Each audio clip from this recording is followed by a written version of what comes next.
Don't be a dick. What are you doing? Don't be a dick. Are you going to try? The outfit is dick enough.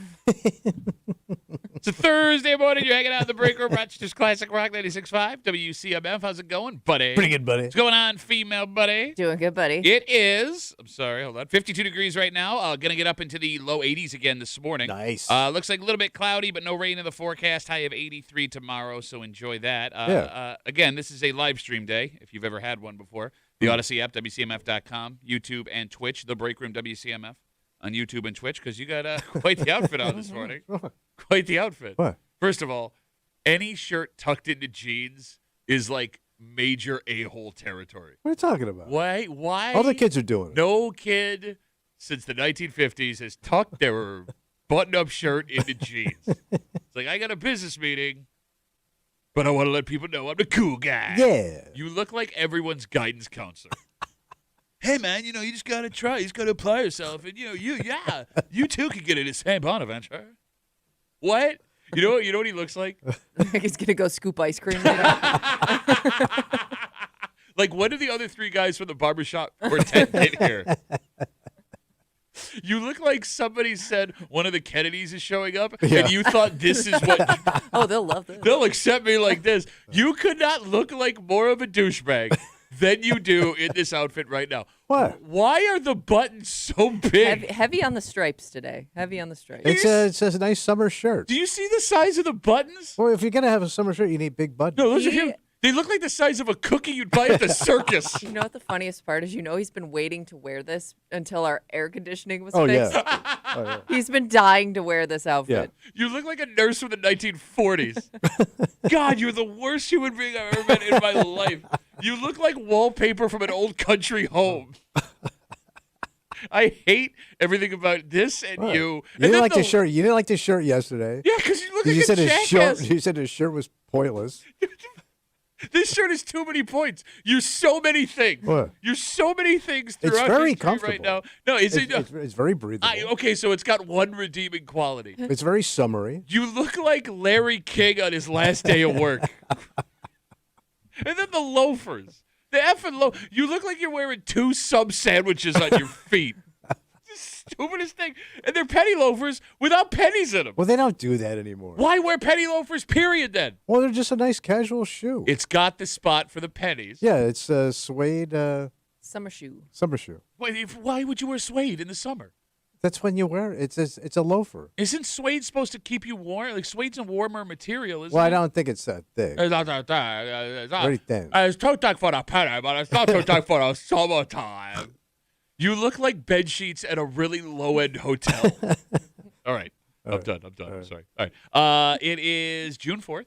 Oh. Yeah. If your kids are still in school, you are preparing for the end of school. And it's funny because, like, depending on where your kid goes to school in the greater Rochester area, there are kids that are done now, and there are kids that won't be done for another 2.5 weeks. Yeah, like I think there are more proms coming up this weekend, from what I understand. Yeah. Like, there's this wide gap of All when right. kids get out of school, depending on where they go. But when the kids get out, you have to find something to do with them all day. And when we were kids, I don't know if this is still a thing. Kimmy, do you remember Town Day Camp?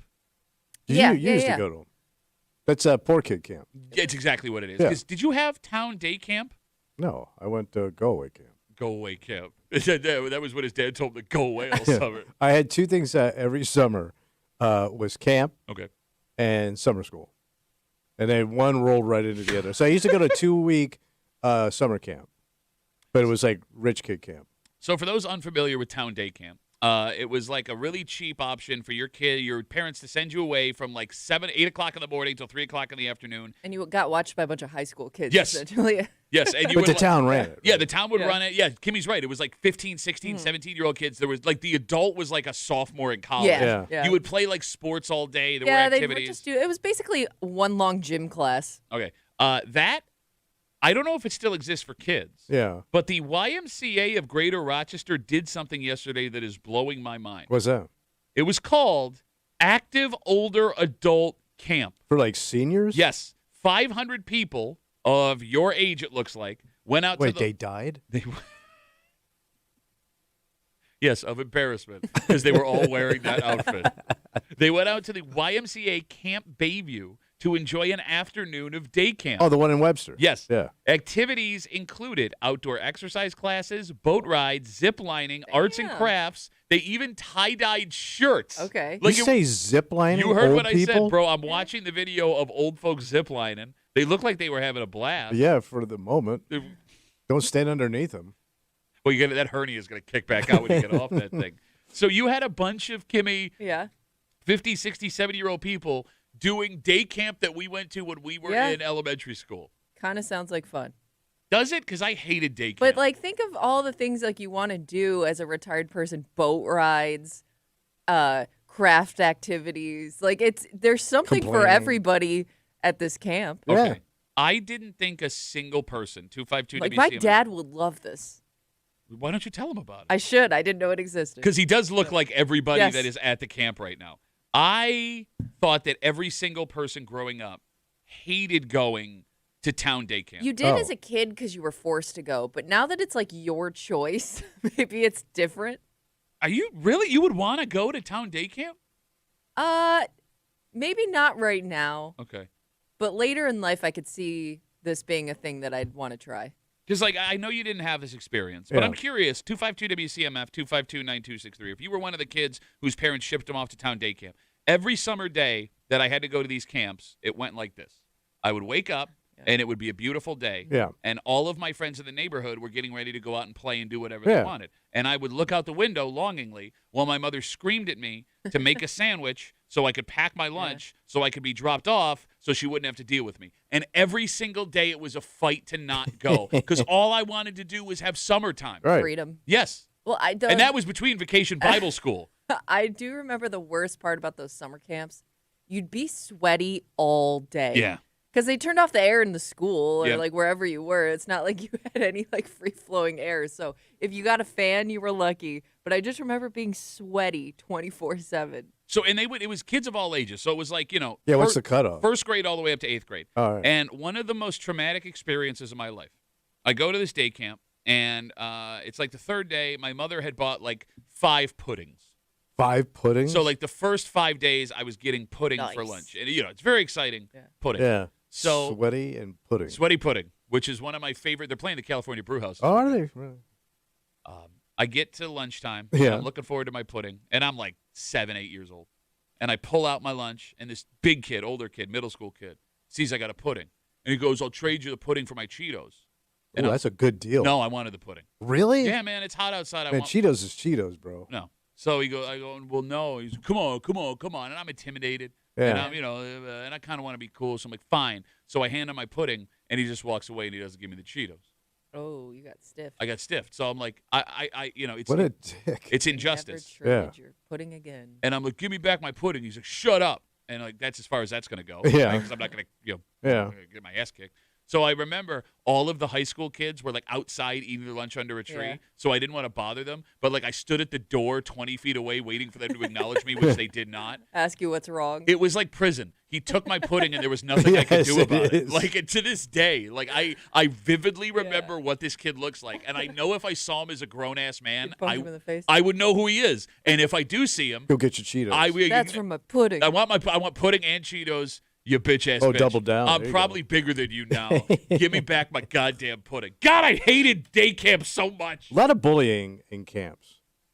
Yeah. Like, I mean, even the rich camp I went to, there was always a level of bullying and torment. Well, because I think, like, we didn't know back in the day, like, if you just had someone that you thought was responsible to watch the kids, it was Right. okay. We didn't realize, like, those kids were not Equipped to handle Exactly, yeah. yes. Like, They knew nothing. social situations. Well, because, like, they were in that same social situation themselves, right. just at an upper Probably. level Yeah. of Yeah. it, right? So it was like, I don't get my pudding. Did you have to, 252 WCMF, again, as we're talking about active older adult camp that happened yesterday out at the YMCA in Webster, folks between, like, 50 and 70 did summer camp-themed activities, outdoor exercise, boat rides, zip lining, arts and crafts. They tie-dyed T-shirts. Did you guys have to go to vacation Bible school?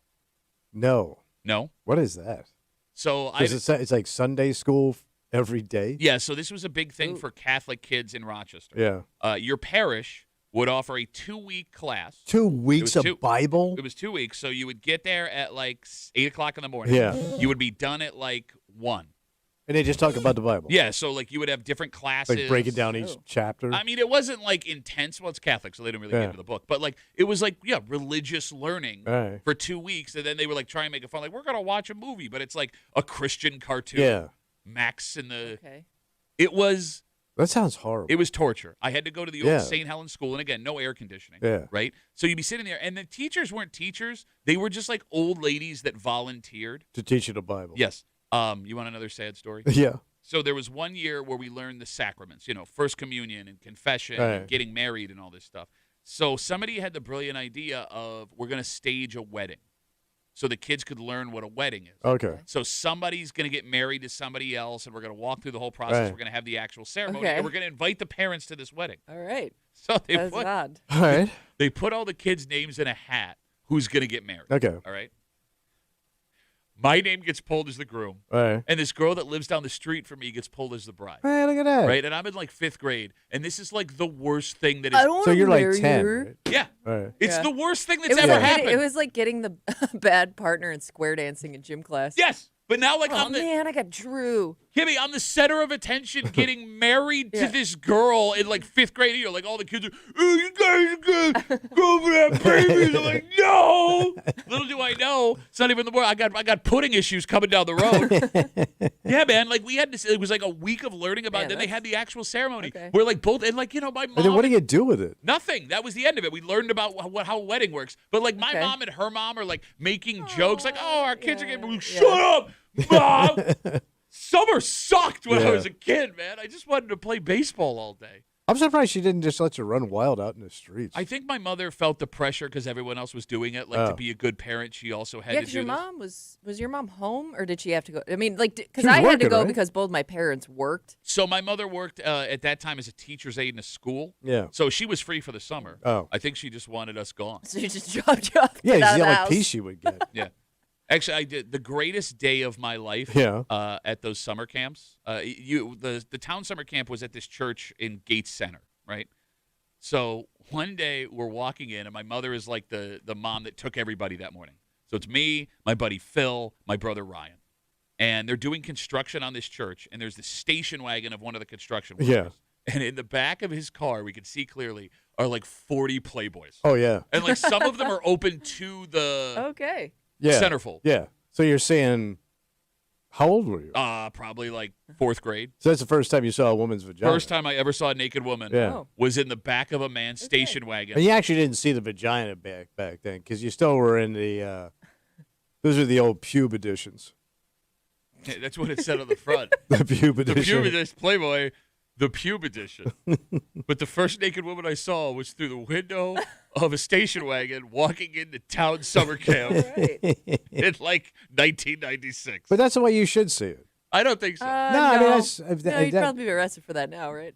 Well, I now mean- I got a weird fetish now where I make my wife lay naked in the back of the car while I stare from the Station outside. wagon specifically. Yeah. You like that? Oh, God. God. I'm just glad I never made my kids do it. You know what I mean? Like, it's You one of think- those but things Is where it one of those things where because they never had to do it, they want to do it? You Wait, know? camps? You talking about? yeah, the day camp. Well, they do so many activities. They're kind of like doing it anyway, aren't they? Yeah. That's a good point. Maybe I screwed up worse than my parents did. Because I just remember I didn't hate summer camp only because to me it was better than going to a babysitter. Because I always hated going to the babysitter as Okay. a little kid, and I was like, well, camp's great.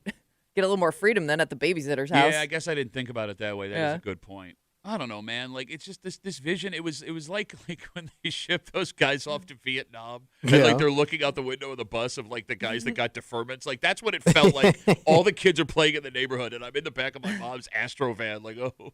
Because I just remember like my parents driving me to the bus because you had to go down and you got on this like Greyhound bus, Mm-hmm.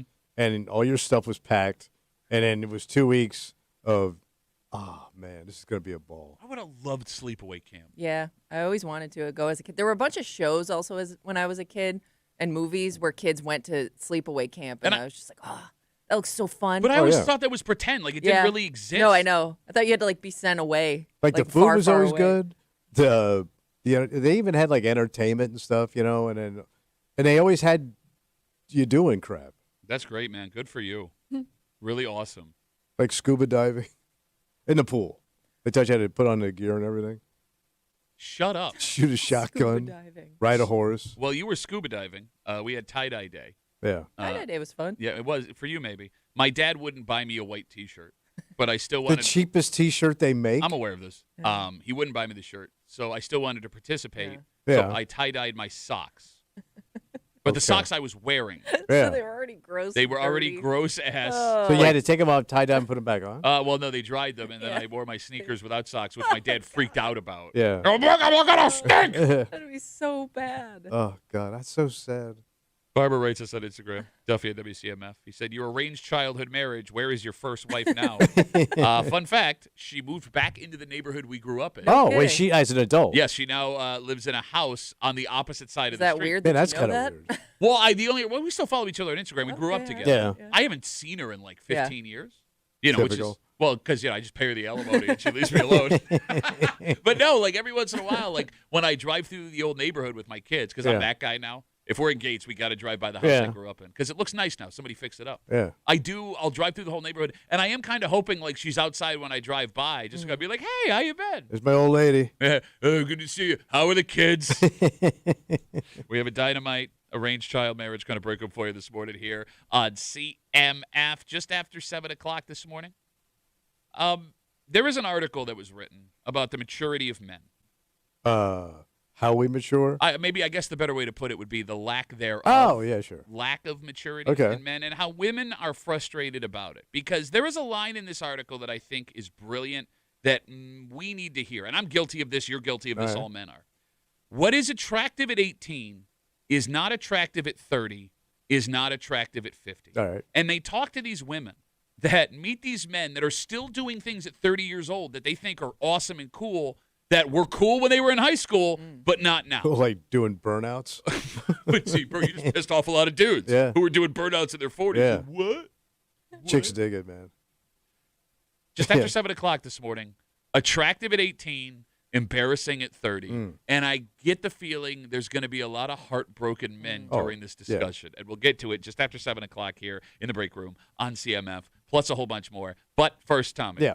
Your Buffalo Bills are wrapping up their final day of voluntary minicamp today. okay. And there is an interview from earlier this week that someone in this room is a little bit bothered by because the Bills have like one prized addition in the offseason. They traded a second-round pick for him. Oh. And for this offense to work, he is going to need to do Yeah, great yeah, things. yeah. You're gonna need this guy. But if you, in talking to him, he had a sentence, Kimmy, in an interview that has set you off a little bit. I know this is probably a thing, but don't tell me. I want you to lie to me. Okay. Project a little more confidence. We'll tell you who it is and what he said All right. next here in the break room. Let's see it.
It's overreaction season in the NFL, Tommy. What happened? Games aren't happening. Draft picks are showing up. Trades are going down. Okay. New England Patriots, a Super Bowl roster with A.J. Brown. Los Angeles Rams, greatest roster in the history of the world with Myles Garrett. But it's kind of going the other way with the Bills, especially after a statement from their newest player. What'd he say? Well, what he said has someone in this room in the bit of a panic. Ooh.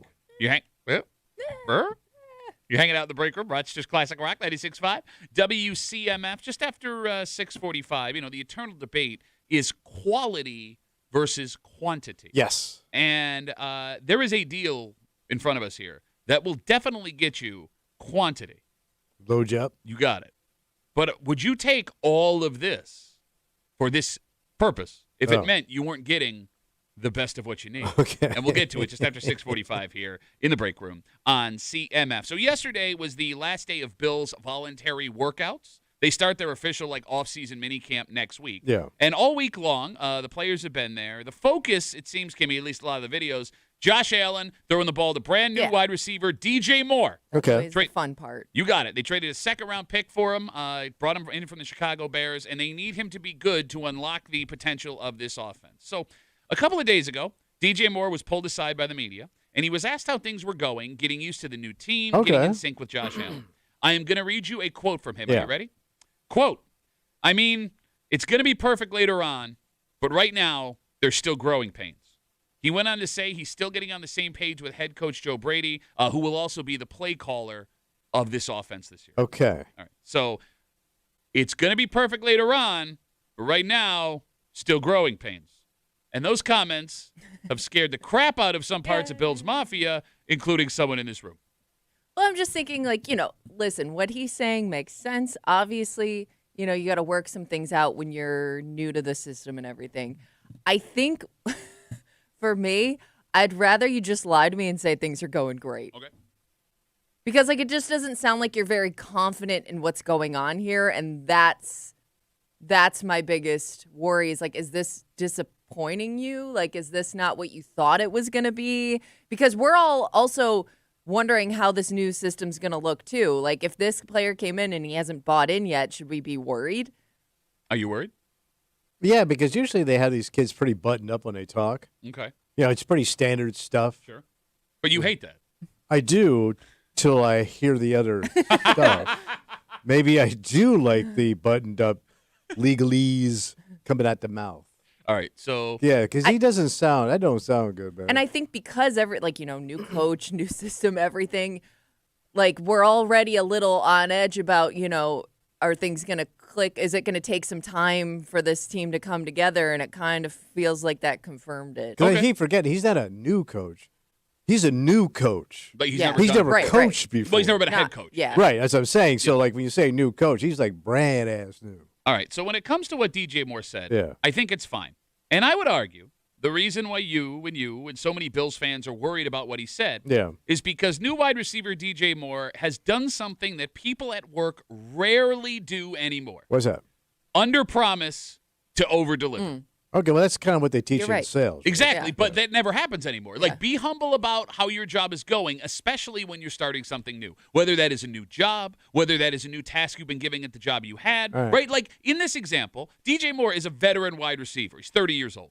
He's been around the block. He knows what is expected of him. Okay. He knows how to adjust, and I would argue that statement was a veteran move. So it's jive. Oh, I mean, maybe it's not jive, but look, I know if I come in here and promise the world, some young wide receiver would do, that when it doesn't deliver, you're going to be, well, you said it's going to be okay. True. Which is what you would yell if that's what he did. However, both in the NFL and in real life, for some reason, a lot of people think the best way to handle a new task is to tell everyone how great you are at it right away. Yeah.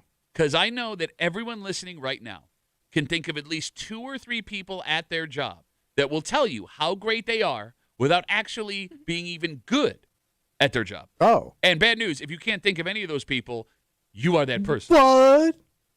Phone number is 252-WCMF, 252-9263. Is it better to be humble or is it better to be braggy at your job? Well, I mean, you're going to get along with the humble person probably more than you would the braggy person. But when it comes to, who delivers, would you say that one delivers more than the other? Well, I'm asking what you think. Like, It depends on what you're doing. Okay, for example. Well, you're in the NFL, right? I mean, we're talking about that's a bragging league. Okay. That's a brash, violent sport where everybody talks crap. Okay. Yeah, I want that guy to be more flamboyant, I guess. Okay. Now, we work in an industry that is also loud and brash, right? Yes. Right. Yes. And, I mean, I know you love when people in this industry run their mouths and tell you how great they are, right? Right? Like, I hear there's an autobiography coming out. You can read all about it. Oh, yeah. Like, you can't sit here. I mean, it's the same thing. You can't sit here and hate people that do that in our industry and then be like, oh, whoa, he's going. Well, I can't wear this shirt and be humble. It's the braggiest striped shirt I've ever seen in my life. I don't know. All right, let me ask this question. Yeah. Can you brag your way into people thinking you're good at your job? Oh, I've seen it. Yeah. We both have seen absolutely. it. The smoke and mirror guy? Yeah. Oh, yeah. Okay. You know, that fake it till you make it? Well, but no, look, you can fake it till you make it. But that's part of it. But here's the thing. Yeah. Not all people who fake it Oh, make yeah, it. there's some No. there's some crash and burn. Right, like, I mean, it's one thing to be arrogant until you are good at what you do, but not everybody becomes really good at what they do. True. There's No. just that arrogant dick who always sucks at his job. Yeah, but they Yeah. still, to your point, climb the ladder, even though they're not. We just Sometimes. talked about somebody this morning. I mean, Sometimes, but we know they suck. Yeah, we know but they suck. Oh, yeah. but they have a pretty like a high position that Yeah, they got there, right up there. even though they I don't know, they faked it for a while. But you guys are only thinking about the examples where it works. Because, like, don't get me wrong, you're right. It can work. Yeah. Faking it till you make it, bragging about your job until Sometimes you're it good. only takes impressing the right person. But, Kimmy, it's also risky. Yeah. Because you can, in the process of doing that, alienate everybody. Oh yeah, and And- I don't know if those people care. Let me paint you a scenario. Right. Because you're talking about someone that we work with that we were. I'm just thinking of that as one example But of let's many. let's use that one as an Yeah. example. There was someone we work with who just ran their mouth all the time until they got into a job that we don't even know what they do. Yeah. Right? But they're never going to be fired because they became friends with the right people. Even if it works out like it did in that case, and you are put in a better spot career-wise, you are now in charge of people you worked with before that know you're full of crap and do not respect you. Yeah. You Yeah, understand sure. what I'm saying? Yeah. But So- those people didn't respect you before you had that job. But they only didn't respect you because you were a braggadocious dick. Yeah. But I guess like if you're gonna be that way, might as well gain something from it. I mean, I will say this: if you got a talent, if that's your talent, you might as well use it.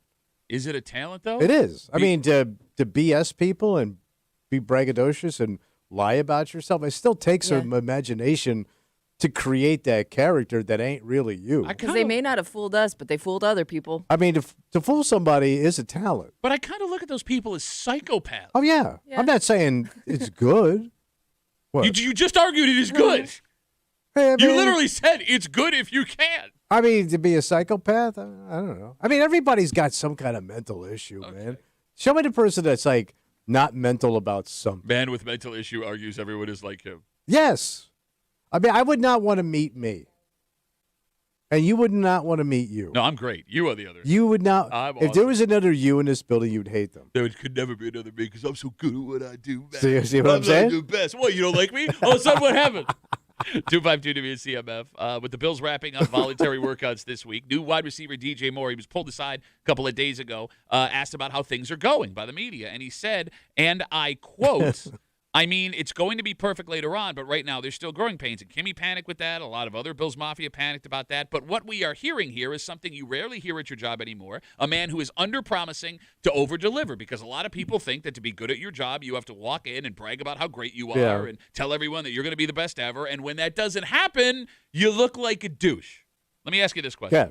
Do you want a confident or a humble boss? I think you need a confident boss. Okay. But how bad is his? I mean, how loud is his confidence? Yeah, because there is a fine line between like confident and cocky, right? I will say this: like Crowley, the greatest boss we ever had. Pretty humble guy. Yeah, I would say he was someone. He was the best boss I've ever worked with. So I guess I got to go humble. yeah. Well, I had to think about it. 'Cause Yeah. what? After you. No, I'm just saying all the dick bosses I had. That's what I mean. Like, it's so funny.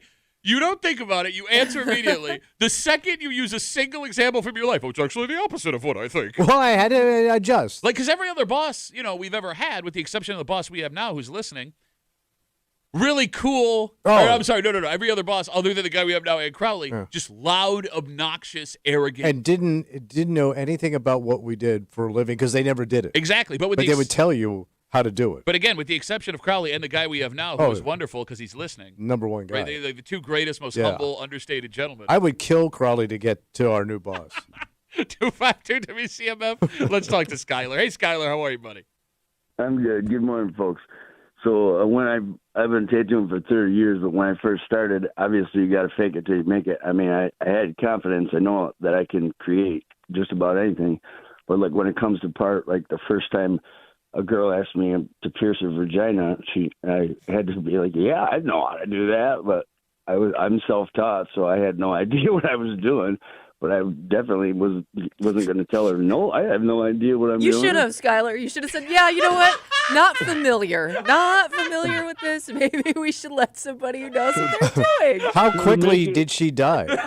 Listen, so to make it worse. Make it worse? She put me out of a bar to go down to my shop and do this, and I'm faking it till I make it. And as she's getting ready, she's like, my dad's a state trooper, right? And that made me even a lot more confident right there. He didn't even tell you the worst part of the story. What's that? Well, she was pregnant while he was doing it. That was 15 years. My God. Oh, my God, you idiot. That's not how it works. That's not actually how it happened, That's how okay? they make babies. That's not how babies come out of pierced vaginas. I was trying to figure a way to put Tommy's mom in there, but I failed you guys. I'm sorry. Well, that's all right, Tyler. Or Skyler, think about it. Try again next week, all right? All right. Fake it till you make it, brother. All right. Unless you do what Skyler does. Don't fake it. Yes. I'd rather you not. Pierced her vagina. I don't think that was a good example, Skyler. No. I don't know what I was doing, but I told her I did. Oh, all right, let's take a break. Hey, Father's Day is right around the corner. Oh.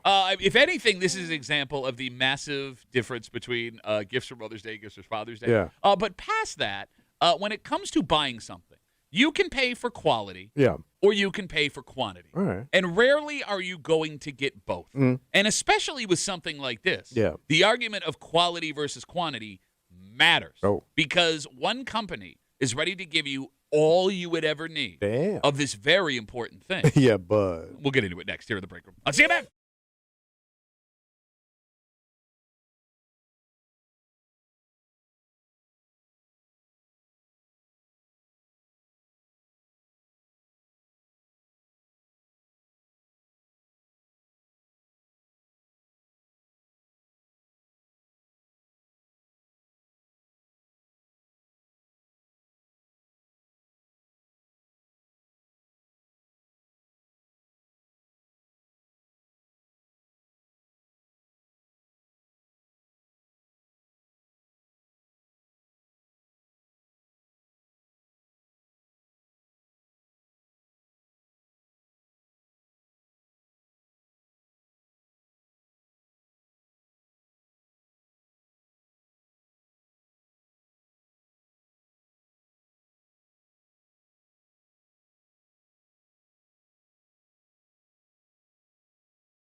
you pay for quality or you pay for quantity. That's the way it goes, buddy. And this is the rare occasion where I think you can argue you're getting both here. All right. But if you had to make a choice, especially with this product, depending on how you came up and what you value, will determine whether you want all of it or you want the best of it. All right.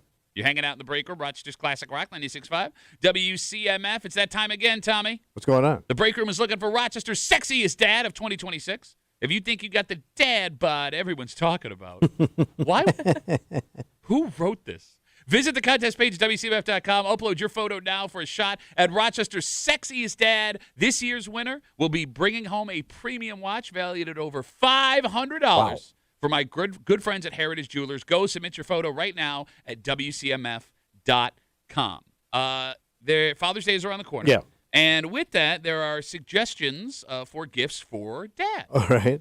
This year, Charmin has a gift that Dad might be interested in. Who does? Charmin, the toilet paper company. Has a gift for Dad? Yep. Is there no new Dad paper? Here's how it works. For the man ass. The Father's Day gift is called the Charmin Forever Roll. It is a two giant rolls of toilet paper. Giant roll. Yep. And it also comes with like a silver stand for Dad. So it's a freestanding. You got it. Ginormous roll of toilet paper. Yep, and the kit is actually designed to last about 2 months. It is 32 times bigger than the standard Wait, roll. one roll goes 2 months? 2 months, that's how big it is. So it's basically it's a 4-pack on a spool?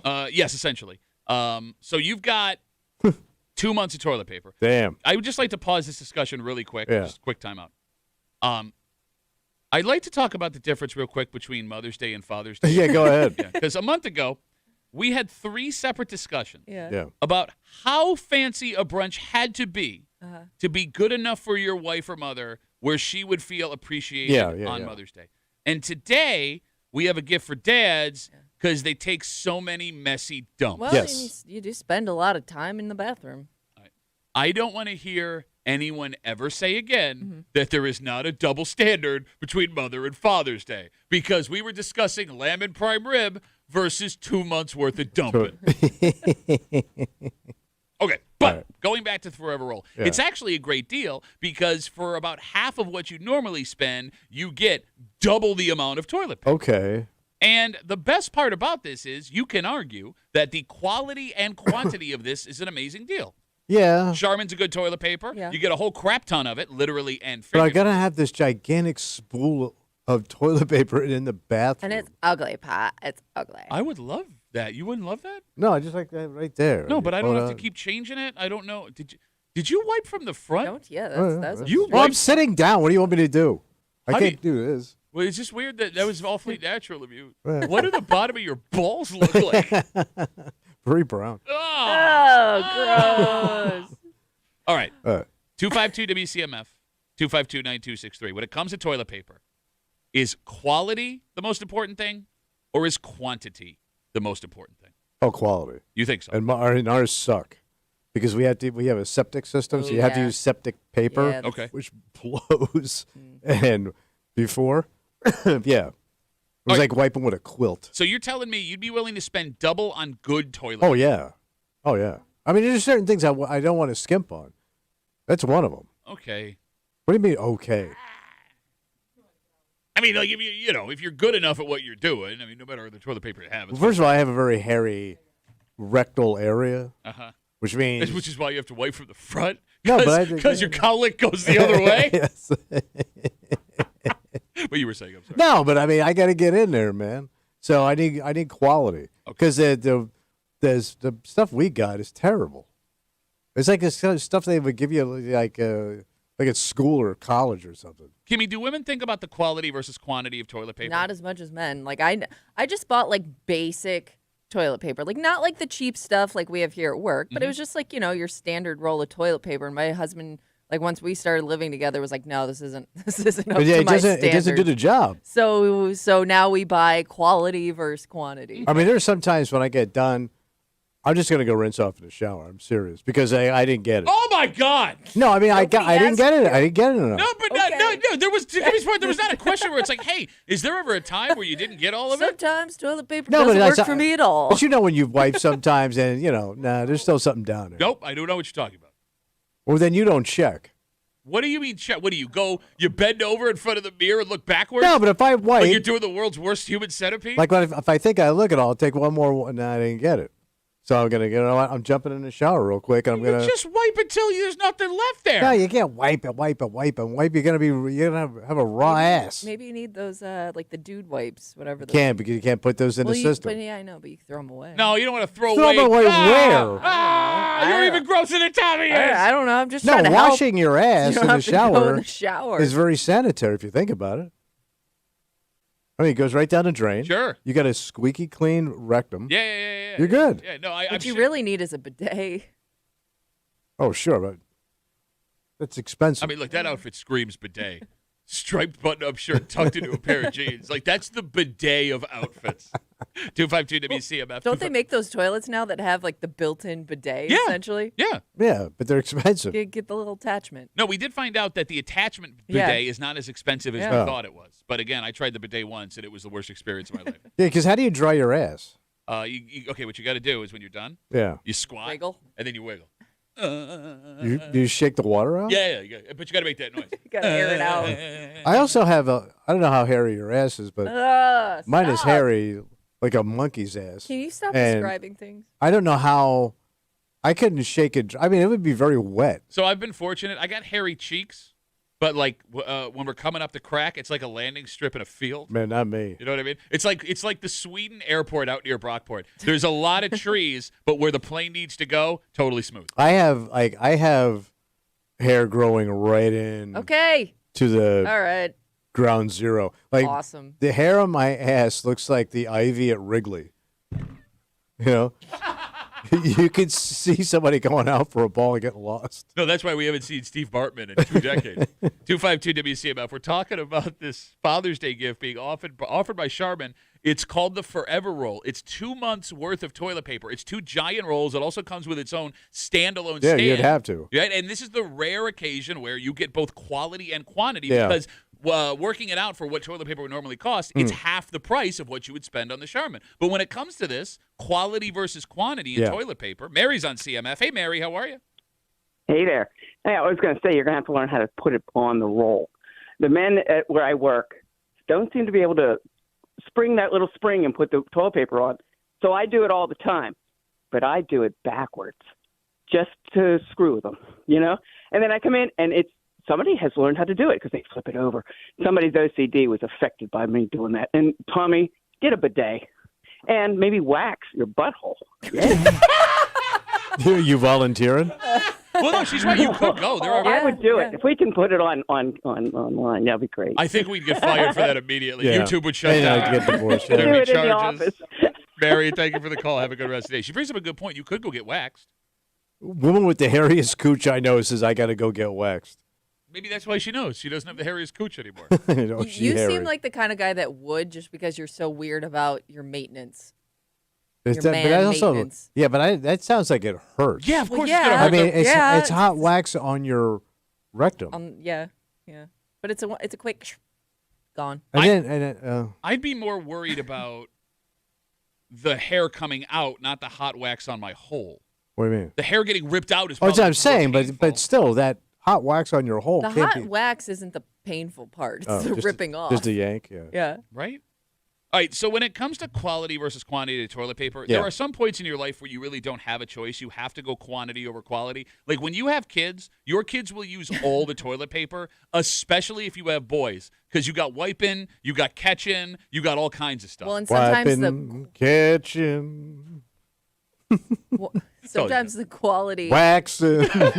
if your kids are using too much, is going to clog that toilet. no, you're right You about know? that. So They're do you just gonna fill scold your son to not use the toilet paper as a catch rag? Well, but here's the problem. If he doesn't use the toilet paper as a catch rag, he's going to use like his socks or like T-shirts. Well, yeah, but those you just wash. yeah, but you don't those want to just deal go with that the as a laundry. Towels. parent. But you're still dealing with dirty laundry. What's the difference if the laundry's sweaty or batched up? All right, let me ask you a question. What?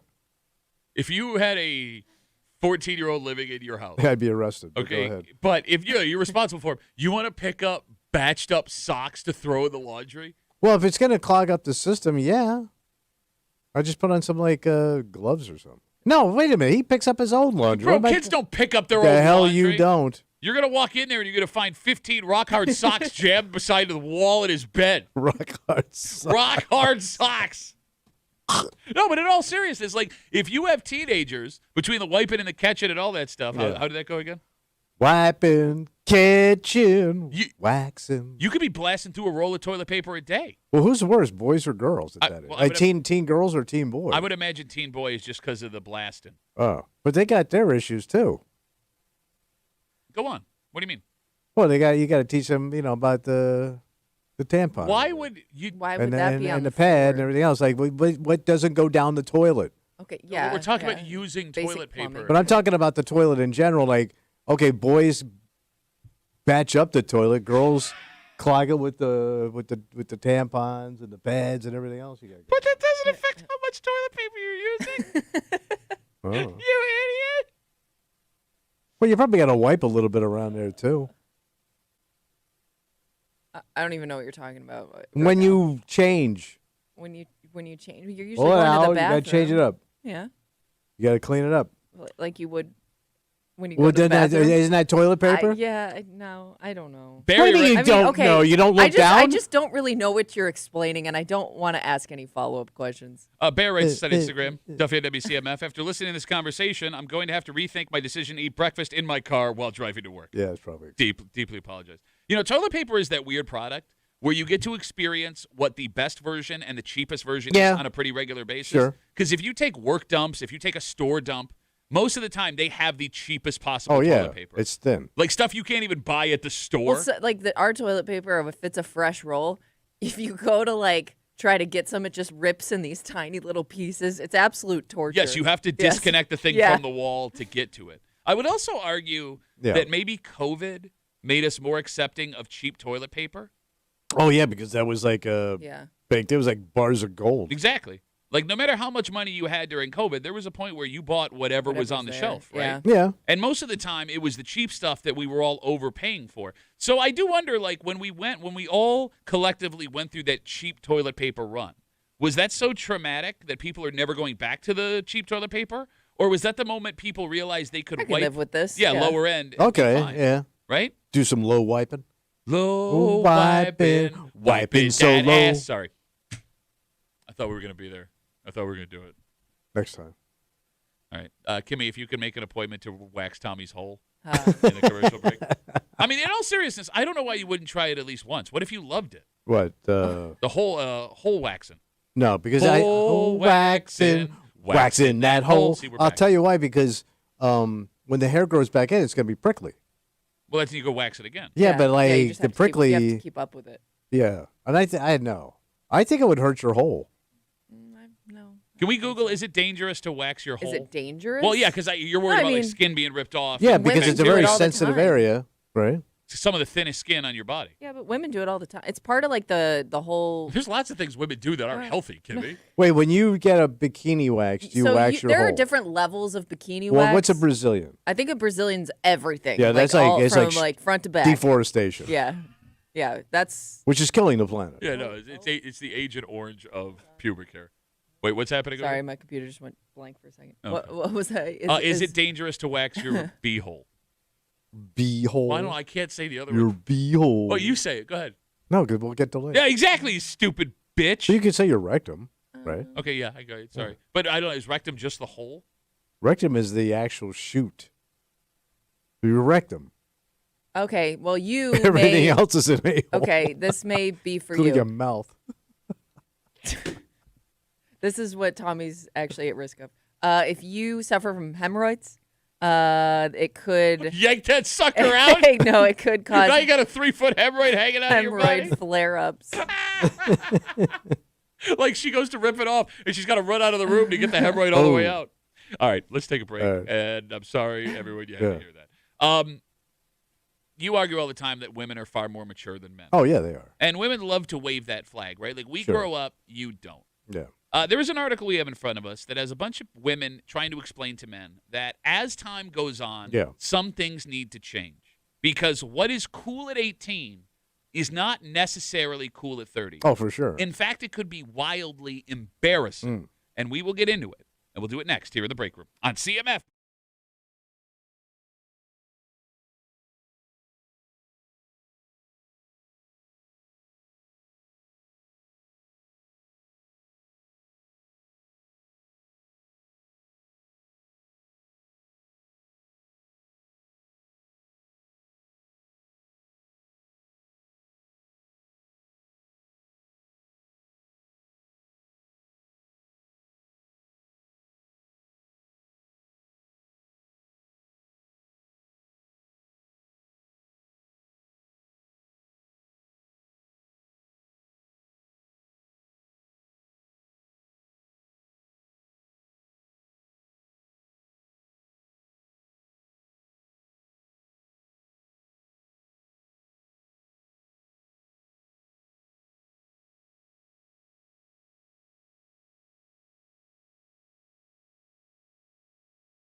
You grow and you change. That's the deal. Well, I mean, that's the goal.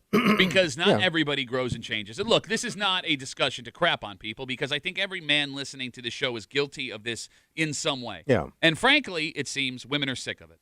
Because there is a publication we are going to share with you this morning, an article, that is trying to scream at men that the stuff that you thought was cool at 18, the stuff that you did that you thought was cool at 18, Yeah.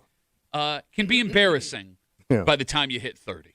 Oh. You're hanging out in the break room, Rochester's Classic Rock, 96.5, WCMF. Just after 7:25, 7:30, we got a problem in New York State, and it involves people trying to fix our cars. Fix our cars? Yes, because apparently, if you are looking for a mechanic, it's becoming harder and harder each day. Oh, guys aren't going in? Or women. Oh, Lady Goodwrench. Oh, yeah. She's there. One of the worst of the English monarchs, Lady Goodwrench. Or we got that audio of when she was looking for... Oh, Lord. Lady Goodwrench will fix your carburetor. We can remember how Lady Goodwrench only refers to herself in the third person. Well, she does morning radio. We'll get to that story. Good morning, baby. It's Lady Goodwrench. We'll get to Do it that. out loud radio. Okay, we're gonna let him think of funnier stuff for 7:30 here in the break room on CMF. In front of me, I have an article about how men do not mature. Yeah. Right? We do not grow up. Okay, he's allowed I mean, to say. we bring it up all the time. Tommy's a living, walking example. What are you talking about? No 18-year-old will wear that outfit because they would The be. Beach Boys would wear it. You do look like a Beach Boy.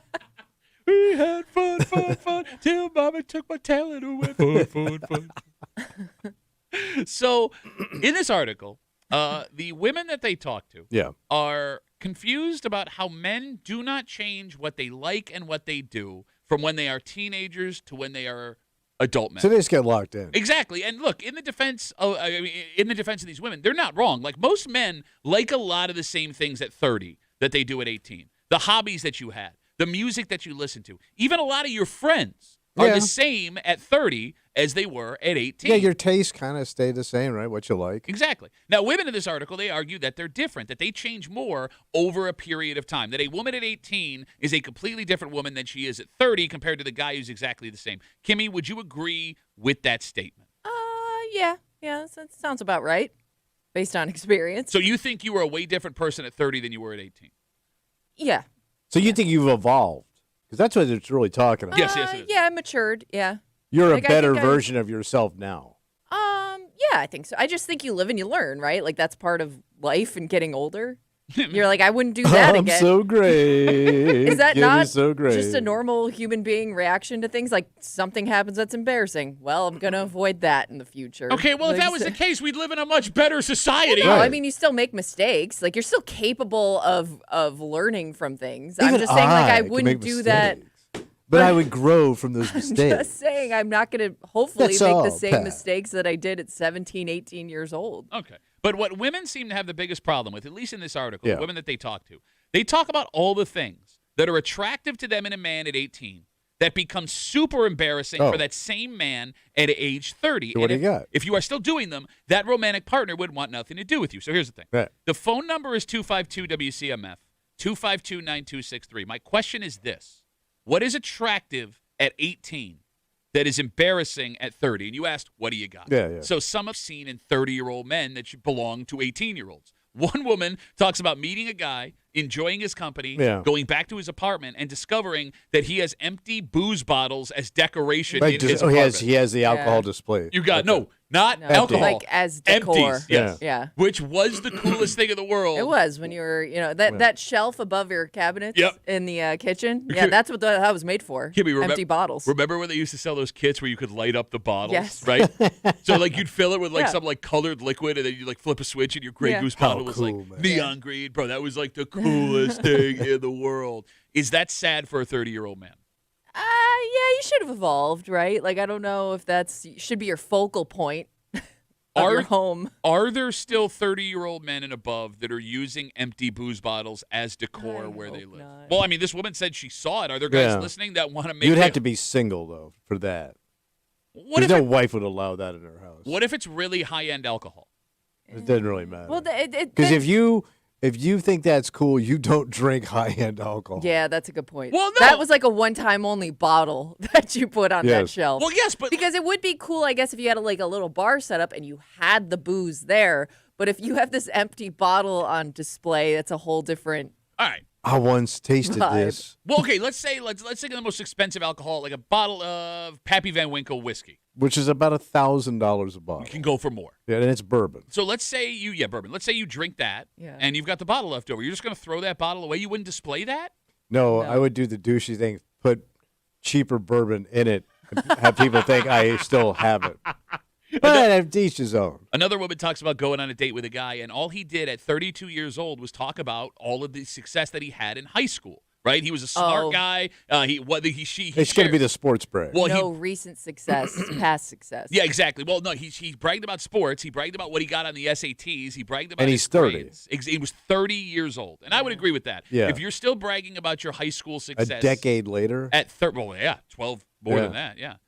So, but what's weird about it is that I think everyone agrees that if you're in your 30s, 40s, still bragging about what you did in high school, it's really pathetic. Right. Yet there are still so many people that do it. Yeah. Why is that the case? Because that's kind of where your life peaks as a kid, where you get all the attention and the accolades, and you know what I mean. Then after that, you're just in the workforce. That's where you peak. But everybody knows it's sad. Yeah, it is. Like there will be someone But that that's will, all they got. okay, but someone will make fun of someone else for doing the high school thing, and Yeah. then 15 minutes later do exactly what they Yes. just did. All right, 252 WCMF 252-9263. Are there any that pop in your head for men? Really cool at 18, pathetic at 30. It's got to be like any type of like dumb, risky behavior, like shooting fireworks at each other. Because I saw that at a wedding once. Like 30-year-old men? It was like a Yeah, planned that's thing. sad. It was a planned thing. They had a bunch of those Roman candlesticks, and they all went off into the You could- field you could and kill a shot, guy. and shot them at each other. That's a fool.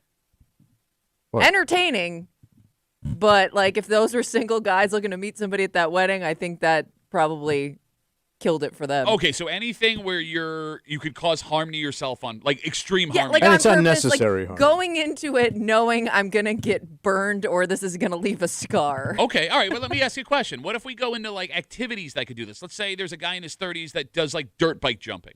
That's really cool at 18? Is that pathetic at 30? If you're still good at it, like if that was like Well, your you're good at hobby, it till you're not. Yes. I guess, but I guess it's a little different because I could see why, like, if that's like your hobby, you're probably going to do that the rest of your life Tommy, if until you can if, anymore. if you met a 32-year-old man that jumped dirt bikes off of ramps, is that guy cool or is he pathetic? It's a little pathetic because like there's other ways to enjoy motorcycles at that age Okay. instead of like because you're just doing it to show off. Well, yeah, That's no other reason. but that's why you did it at 18. Yeah. Right. So I guess showing off in general is probably a turnoff to a woman at that age.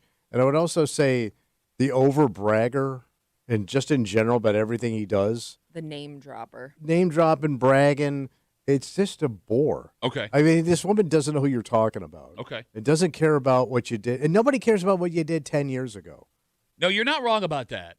Because you're right. At 18 years old, telling everyone who you know is super cool. Right. But I don't know. There are still people that are impressed as they get older by guys that are just dropping names all over the place. Who?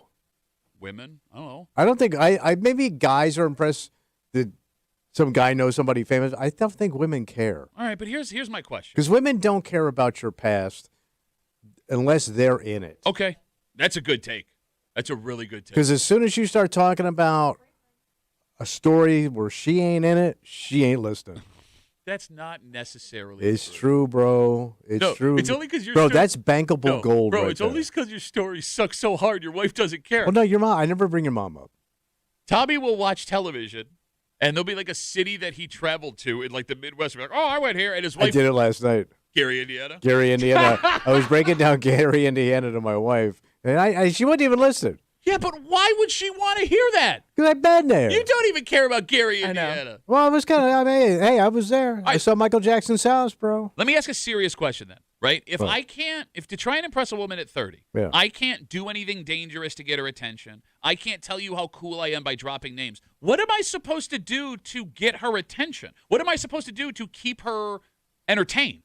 I mean, like you guys led with your charm at one point with your wives, right? You heard she said it. She can't take it back. Led with your charm. Hello, lady. Chummy. I mean, like, yeah, because you weren't leading with your looks.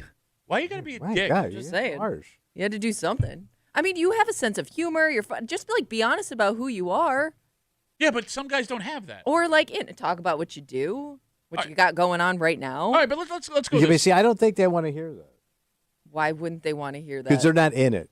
Tommy What? just made the argument. Sorry, I The was on the statement phone. was on the phone that if a woman is not in a story, she doesn't want to hear She it. doesn't But want I to hear. wouldn't She be doesn't in want to your hear story yet because we're just meeting each other. No, but she doesn't want to hear about your past unless she's in it. So my point is, do no, not that's talk not about true. your That's past. part of getting to know somebody. She don't want to get to know you. She wants to find out what you can provide. So what She you have to Which do. is why you locked out your wife. No, I'll Jesus. provide I'll you bring the shirt with over. all of the stripes you need. You can wear this shirt when I'm not wearing it. No, I want to know I want to know all about my husband's past. No, you don't. Because it explains the way you are. You like don't want to know all the dirty parts of what being a boy and a man is.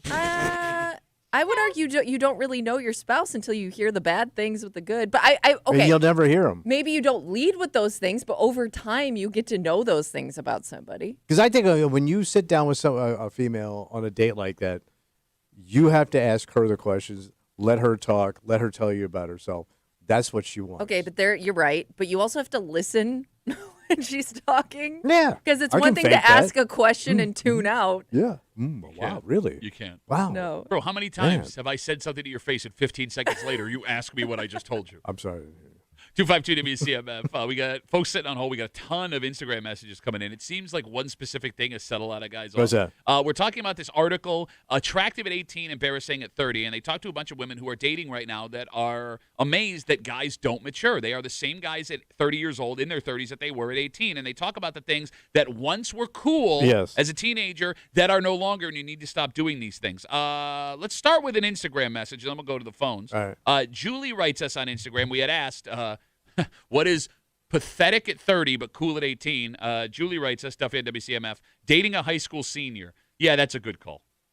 Oh. Yeah. Oh.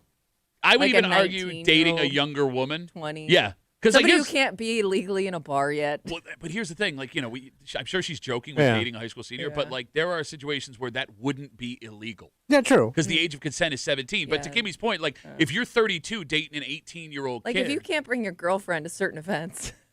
Yeah.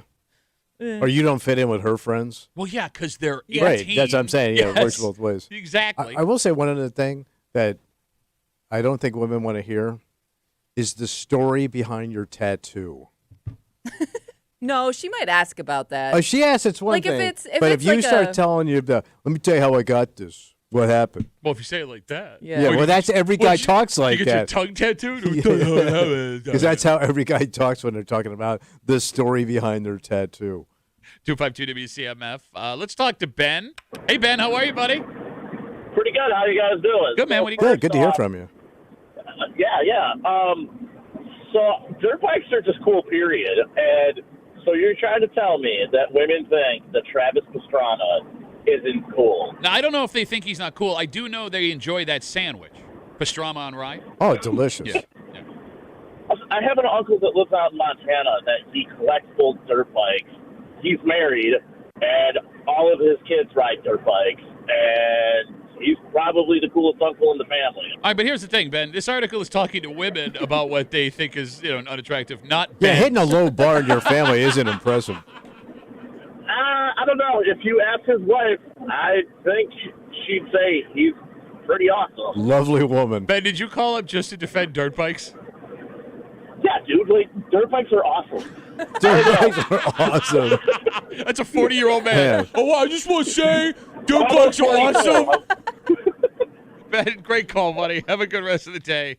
If you're just joining us, dirt bikes are awesome. There are some naturally cool, I guess, sports you could do casually that wouldn't turn a woman off. Like I'm thinking skateboarding. Like if you could still hop on a skateboard and just look casual doing it, I think that could be cool at an older age. Okay. All right. You know? All right. I don't know. Like, not that you're trying to show off, but all of a sudden, like, oh, you can skateboard? That's kind of neat. But it's cool unless you really hurt yourself while doing it. Well, yeah, don't push the limits too far. Lady Chudmuffin writes us on Instagram, Duffy and WCMF. Men who try to relive their glory days by joining in on random games or an event with 18-year-olds in the park or at the gym and then get mad when they get their asses kicked. I'm guilty of that one. Right. Yeah, so, like, I'm thinking, because growing up, there used to be a bunch of kids on my street that would just play hockey in like, the cul-de-sac.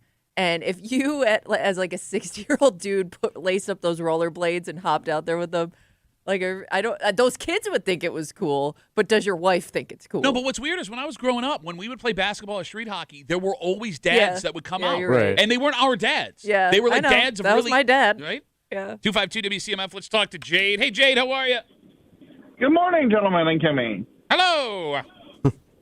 So we're talking. You were talking a while ago. Date horror story. Yeah. I've got one. Okay. So a few weeks ago, right after I came out, I went on a date with this guy. He was about 35. And the entire time, he would not shut up about, like, oh, I go skydiving. Thank you. I go skydiving. I go base jumping. And I'm like, hey, have a good one. I'm like, hey, are we interrupting something over there? Or are you guys got me getting my breakfast. So... No, the entire time he would not stop talking about, like, oh, I go skydiving, I go base jumping and all this. And I'm like, okay, great. So do you have a life insurance policy so when you die I get paid? Okay, but here's the thing. I would think that's cool. I would have thought that was cool to share with somebody. But would you argue, though, that's something you want to know about somebody up front? Because I would want to know if somebody does these things. In the middle of the gatehouse? Ooh, yeah. And he took you to the gatehouse, and you're gonna bitch like this. How dare you? How dare you? All right. That's a nice joint, Jade. And you're gonna sit here. It's a great joint. Yeah, I'm just saying. I love that place. I'll listen to all the skydiving stories if I can get a burger with my name on it that's not actually named after me. Jade. Wait, it's not named after you? No, it's the mayor. But he's been out of the. But we can make it whoever you want. Well, he's been out of the public eye so long that people assume it's me, and I just don't correct anybody.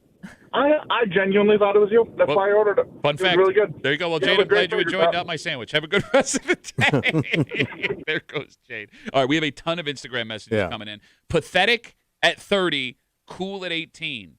Barry writes us, bragging about getting blackout drunk. Yeah. Okay, here's the thing, though. I want to disagree with that.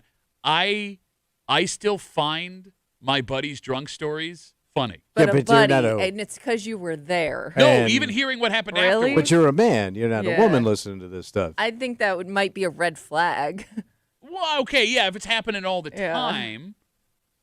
I don't know, man. If you had a night that got away from you as a grown ass dude, it's funny. I want to hear what happened. All right, but she doesn't. But do you, that buddy you're talking about, you might find him entertaining. But do you want to go out with that buddy? Or is that a buddy you leave behind because you're a little worried? He's one of your older single buddies. Yeah. He's a sad boy. No, you're right. That's sad booze boy. That's a good take. We shook the tree. Of? In the article, one woman said that having empty liquor bottles on display is cool at 18 and pathetic at 30, and now there are guys trying to justify. Troy writes us, is using liquor bottles as a coin bank, does that count? Yes. The fact that you have a coin bank that I could see is sad. Dave writes us, I'm 51. My wife has wine bottles with the little fairy lights in them. Very romantic on the patio. Patio wine bottles. Were there fairy lights? Yeah, like they put the little... Like little angels? No, it's a thing. They're just little tiny lights inside of the bottles. All right. Nick writes, of course I had the empty bottles on display. That went after I moved out of my first apartment. After 30, it's classy to have an actual bar on display with wine racks and stuff. Yeah.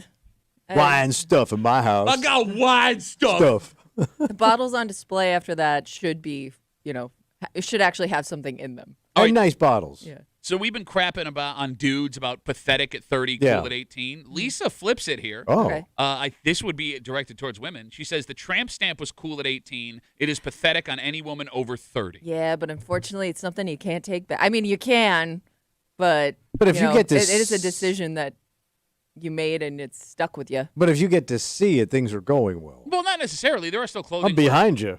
This is pretty good.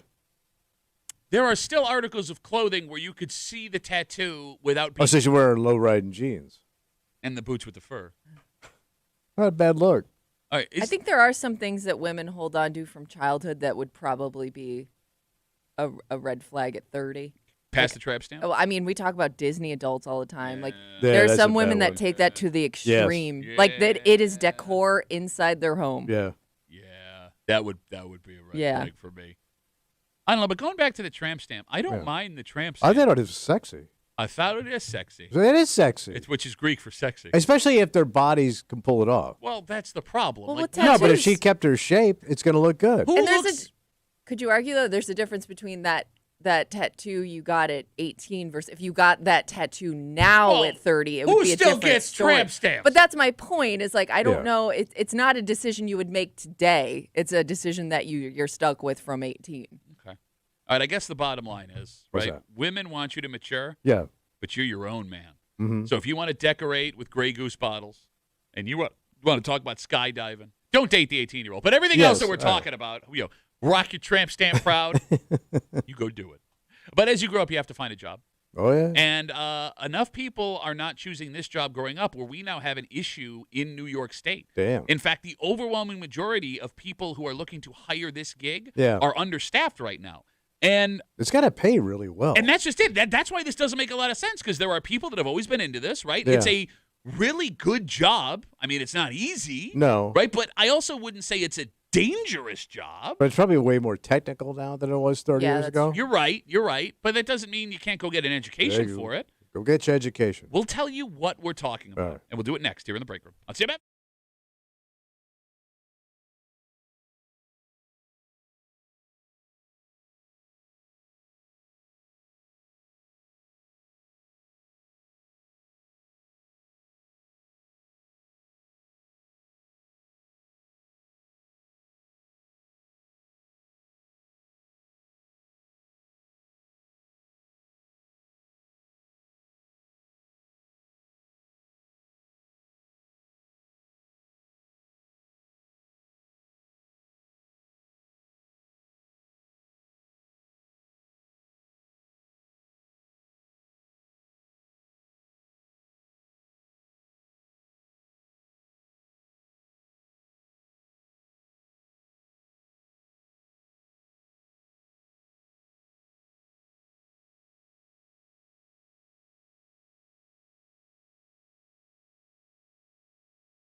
It's a good job. Okay. Security's great. Oh, yeah. I think it pays well. So why does nobody want to do it? Oh. I mean, it's interesting, too, because there's been this big argument against going to college because it's too expensive. Yes. And I don't think this is a job you would need a 4-year degree for. Probably not. So then what the hell is going on? You're hanging out in the break room. Rochester's Classic Rock 96.5. WCMF, another job you could do that What's doesn't that? require a college education. Bartender. Oh, yeah. If you're one of them bartenders, you can nominate yourself right now, the WCMF Bartender Battle, WCMF.com. Enter to win a Genesee prize pack, plus tickets to see Billy Idol August 14th at Darien Lake Amphitheater, courtesy of Live Nation. Tell us about your skills, why you deserve to win, or stop by Rev It Up Bar and Grill, Romig's Tavern, or Hunt's Pub to scan the QR code to enter. Good luck to all you slingers of suds out there from your friends on CMF. The state of New York is facing a mechanics shortage. What? According to a new report, Yeah. almost 70% of mechanic shops in New York State at this moment are understaffed. Oh. So why are these guys, are they just aging out? You got it. The biggest issue is aging and retiring, Yeah. and there is no one coming in to replace them.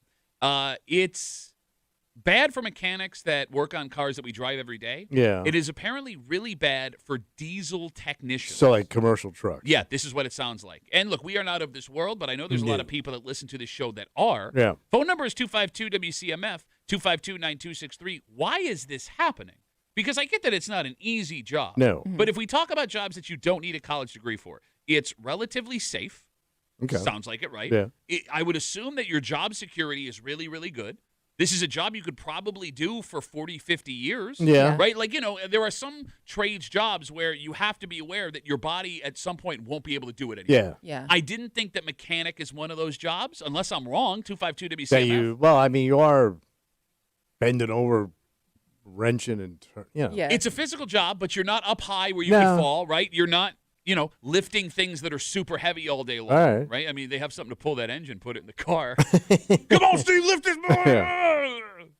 But it is a grimy job. Yeah. But you get a name with your shirt with your name on it. That's pretty cool. Like that. Like Right? that. People are paying a ton in vintage stores to buy those shirts. It's not even their name. I know. It's not even their name. They also say in this article that the pay is getting better to try and attract people. Well, yeah. I That'll help. assumed mechanics always made good money. Do they not? I don't know. And do you have to supply your own tools? Oh. I assumed that when you went to a mechanic shop, you just used what they had. Yeah, right. I think you had to do some places you bring your tools. Okay. So you could have $40,000-$50,000 worth of like your own tools. Okay. 252-WCMF. Kimmy's making an I don't believe you face. No, I'm wondering where this what your source is. Well, because we had a buddy Okay. that was a mechanic. Okay. All right. And he had to And- buy his own tools. Was that like a practical joke they paid him? Yeah, you got to bring your own tool. Don't tell you got to bring Could your have own been. tool. Could have been. Is it also possible that, there was a generation of people that worked on cars like with their dad? Yeah, or hobby. they worked on cars with their friends. Yeah. And like that, because of the way cars have changed and just interests have changed, like kids aren't growing up doing that. So to jump Yeah. into it later in life can be a little bit intimidating Okay. if you've never done it before. It's a I good don't know. take. Yeah. It's a good take. 252-WCMF. All right, let's kick it off with some people that may know better than we do. Okay. Shane, that sounds like a mechanic's Oh, name. yeah. Shane's on CMF. Hey, Shane, how are you, buddy? Good, how are you? Good, Shane. What you got? All right, so I work at a dealership, Bob Johnson Chevy, and the pay is awful. He worked at a dealership. The service advisors are not good. It's just all in all, like what he said, we're $50,000-$60,000 in the tools, and we're not making it back. Okay, how long you been doing it The for? hours are terrible. But other than that, How pretty long- good, right? How long you been doing it for, Shane? I've been a mechanic for about 20 years. Okay, oh, wow, you've been in it that long. Yeah. All right, so why haven't you gone and found something else then? I love doing it. Because I can hear it in your voice. The joy you spew. All right, Shane, thanks for the call, buddy. Have a good rest of the day. How about new policy? Yeah. New policy. If you're going to tell us if Yeah. you do it, don't tell us where you work. Do not tell us where you work, because I would like you to be able to go to work tomorrow. Yeah. Or, like, if you're on your way to work now, like, when you walk in, they're not like, hey, Shane, we'd like to talk to you in the office. All right, let's try this again. All right. We'll kick it off with Josh. All right. Josh, you're on CMF, buddy. Don't be What's like going on? Shane. I won't be like Shane, I promise. Good job. All right. So Shane's going to be fine, by the way, because there is such a shortage. No one's firing him for that. All right. Okay, that's good. All right. Yeah. So it is an extremely. I work with mostly diesel trucks and diesel repair. It is very strenuous work, even though you still have all these machines to lift and do things. You almost need a computer sciences degree or an engineering degree to work on some of these systems. Okay. The avoidance systems, the collision mitigation systems, all these things are extremely hard to work on. It's a lot of chasing wires. If you go over the times that the book, quote unquote, says how long it should take, sometimes you don't get paid for that time that you're working, but you still have to finish the job. It is extremely demanding. The tools cost a lot. There's really not a good way to get, I mean, you can get cheaper tools from like Harbor Freight and stuff like that, but you're not getting warranties on them. You're not getting those traded out. No, you're not getting the warranties, Tommy. So you got to buy your own tools. Yeah, I love that's all he heard because he wanted to be like, I was right. No, but think about that, man. To start out, you got to go buy $50,000 worth of tools. Okay, I understand. It's not quite $50,000, but that's not what I heard. The break room. Yeah, toolboxes will push you if you get a nice toolbox from, let's say, Snap-on or Matco. You're gonna pay $8,000 for a nice toolbox, and that's just the toolbox, not even the tool. Wait, I ain't got a wrench. Yeah, not a wrench, not a. Maybe they'll give you a complimentary screwdriver and a hat and a. I would bring my own box. All right, what? Your mom's coming? No, Why? You can absolutely bring your own box. You still have to buy it though. No, but Josh, why can't I just bring a satchel of tools? Satchel? What are you, a hobo mechanic? Much with it. What do you mean? I'm just reaching in the satchel. Hi, I'm drifter mechanic. Yeah, I mean, I've had people do that before. They don't get much done. Okay. All right, but let me ask you a question, Josh. Now, I understand the pain of having to invest that kind of money up front, right, the hours and stuff. But if we talk about other trades jobs like plumber, contractor, I mean, those people are buying their own tools, too. They're putting in the same kind of hours. Like, so most of their tools are specialty tools for those jobs. Different brands of trucks use different sizes and different things. So if you start working on like Freightliners, you got everything in standard. Well, if you start working on Volvos, you have to do everything in metric. So you have to buy European tools. Exactly. It's I mean, you're laughing, but it's 100%. No, I'm just laughing at the voice he made. Expensive. I'm really laughing at his voice. No, Josh, I would never laugh at you, Josh. You seem like a good guy. Oh, I would laugh at me. I'm a jerk. It's fine. All right, Josh, get back to being a jerk. Thanks for all the info, buddy. I appreciate Absolutely, brother. All right, okay, so care. nobody's painting a really good picture about this job. But they all do it. No, but they do it, but it ain't like, oh my God, I'm a mechanic. It also seems like a job that's evolved so quickly that even like to Josh's point, like you have to continue your education as you go. Okay. You know, like it's important that like you have to keep learning. It's not something you can just do forever and not evolve at all. But I would argue that's almost every job now. Yeah, but I mean but we don't have to go back to school. I mean, yes, you have to learn new things on the job, but like to actually like learn a whole new system to become an engineer when you weren't before seems like a little bit more extreme of a change. Nice. I don't know. All right, 252 WCMF. We are facing a mechanic shortage in the state of New York. According to a new report, almost 70% of mechanic shops at this moment are understaffed, and they say it's the aging and retiring mechanics that are biggest issue. But the two guys we heard from, we didn't hear that from them. No. Now, the state is trying to fix this with the younger generation. So what are they going to do? So there is a BOCES diesel mechanic program that has existed since 2017, and that has become so popular. Every year there is a wait list for kids to get in. Oh, wow. Okay. So that's good. All right. Right? I mean, but it's also possible these kids are getting into it, finding out what the commitment is, and then deciding to do something else. You know, I also wonder if being a mechanic, it's a hard place to start a job, even if you get it. What do you mean? All right. If the population of most shops now are aging mechanics, you got a triple threat of issues. Old guys can be dicks. Yep. Old guys can refuse to respect and accept younger guys. Old guys maybe don't have the patience to help people starting out with growing pains that comes with every new job. Yeah. Not that you would have to treat every new employee with kid gloves, but I do think there has to be some understanding that when this new person shows up, they should not understand everything that's happening. And like when you have to have some patience. And when you talk about a job that's traditionally male dominated, right? Like I wouldn't want some 60-year-old guy telling me I'm an a-hole all day long. Like, what's the environment like in that gig? Right? I mean, are you putting up with a bunch of old guys telling you you're dumb all day? Well, first of all, put your phone down. Let me tell you, when I was your age, I owned a house. I had 3 wives, 8 kids, belonged to the Moose Lodge. We got Instagram messages coming in. Duffy on WCMF, easiest way to get us. Ben writes us, I hate to say it, but Tommy is right. I'm 4 years in. I have about $30,000 in tools, box, and equipment all wrapped up into one. The problem is the mechanic industry right now is pay and warranty times from manufacturers and dealerships. The mom and pop shops are struggling even to get by. Oh, interesting. Okay. Let's talk to Tom. Hey, Tom, you're on CMF. What's up, buddy?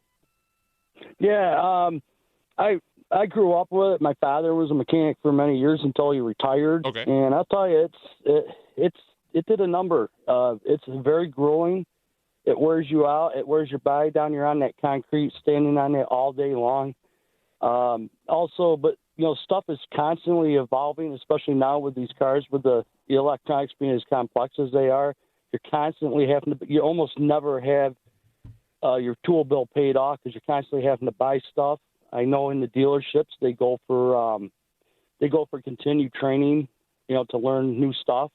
I have worked in parts departments in dealerships and both, auto parts stores. So I've been around it. I'm kind of familiar with it. I see some of it, and yes, it is becoming quite a problem. Just finding qualified people. All right, but Tom, younger people just don't really want to do it. All right, but Tom, if I stand back here as a guy who works at an office because we're educated and sophisticated. Yeah, you got it. You should see Tommy's shirt, super sophisticated. Tom, if there are two things that stand out to me that why this is so surprising. One would be this is a job that doesn't chase you home, right? Like when you punch out, you're done. Would I be wrong about not that? if he's got to keep studying and learning new stuff. It depends on what your situation is. Okay. If you're an on-call person, you could get called at any time. Okay. It just depends on what sector of it. If you're like in the truck end of it, the heavy-duty stuff, you might be on call for road service too. Okay, all right. The other thing that surprises me that, people are like, it's a job that AI can't do anytime soon. Because, you need a pair of hands, and 90% of shops, even if there was a machine, wouldn't be able to afford a machine anytime soon that's going to fix every issue in a car. Tom, the reason we're having this discussion is because, you and guys like you can't be replaced. Right. There's good job security is what I'm saying. It does. In theory, it is good job security. And in reality, it just depends. And these younger people, let's face it, some of them, they don't want to get into that kind of stuff. They want the easy way. They want the easy way. All right, but you just called up and bitched about how hard it is, Tom. No, I'm just saying from what I see, being around it. But here's the thing about this job. What's that? So far, no guy has called in and bragged about this job. Everybody has just told you how goddamn hard it is. Okay, but that is, I would also argue. Tom, thanks for the call, buddy. I really appreciate it. You're welcome. All right. Okay. Joke 'em. With most guys' jobs. Yeah. Right? But guys like to brag. No, but they also love to bitch. Even the best job in the world, the guy's going to tell you how hard. Bro, we got guys in this industry. You don't know what it's like being on the radio, man. Stuff. You got to get Changing up. industry. You got to get up 15 minutes before the mic turns on. You got to say words. Yep. Like guys that will tell you how hard it was to work shift work at Kodak, but then also tell you all the movies they watched Exactly. on the job. Yes. We had a basketball hoop out back. You had to be good. You were playing winner takes, so if you didn't score, you were getting that ball back. All right. Look, if you are a parent listening to this show, if you are a person in your early 20s that is, looking for an opportunity. Yeah, come on. This is You it. can hear the joy in these guys. Don't take 3 guys' opinions. Yes, Because 4. But here's the thing. All 4 of them are still working in the industry. Hey, Yeah. they're making money, buddy. You know what I mean? So, Yeah. it's one thing to hear them bitch, but none of them quit. No. So that does say something. Okay. All right, let's take a break. At the end of a long day at work, nice cold beer is fantastic. Nice. And you want to talk got about one? Well, no, I don't. I got a bottle of whiskey that some jackass brought me. We talk about technology changing things, Yeah. right? Like beer technology. Oh, sure. You can get any kind of flavor you want now in any kind of alcohol that What they are they make. doing now? Well, it's not what they're doing now. It's what they're bringing back. Because in celebration of this country turning 250 years old, yeah. we are getting beer from the man who you could argue kicked it all off. So how they used to do it? Bro, what do you hear about this? All right. We're going to do it next here in the break room. Let's see, man.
You can read about history.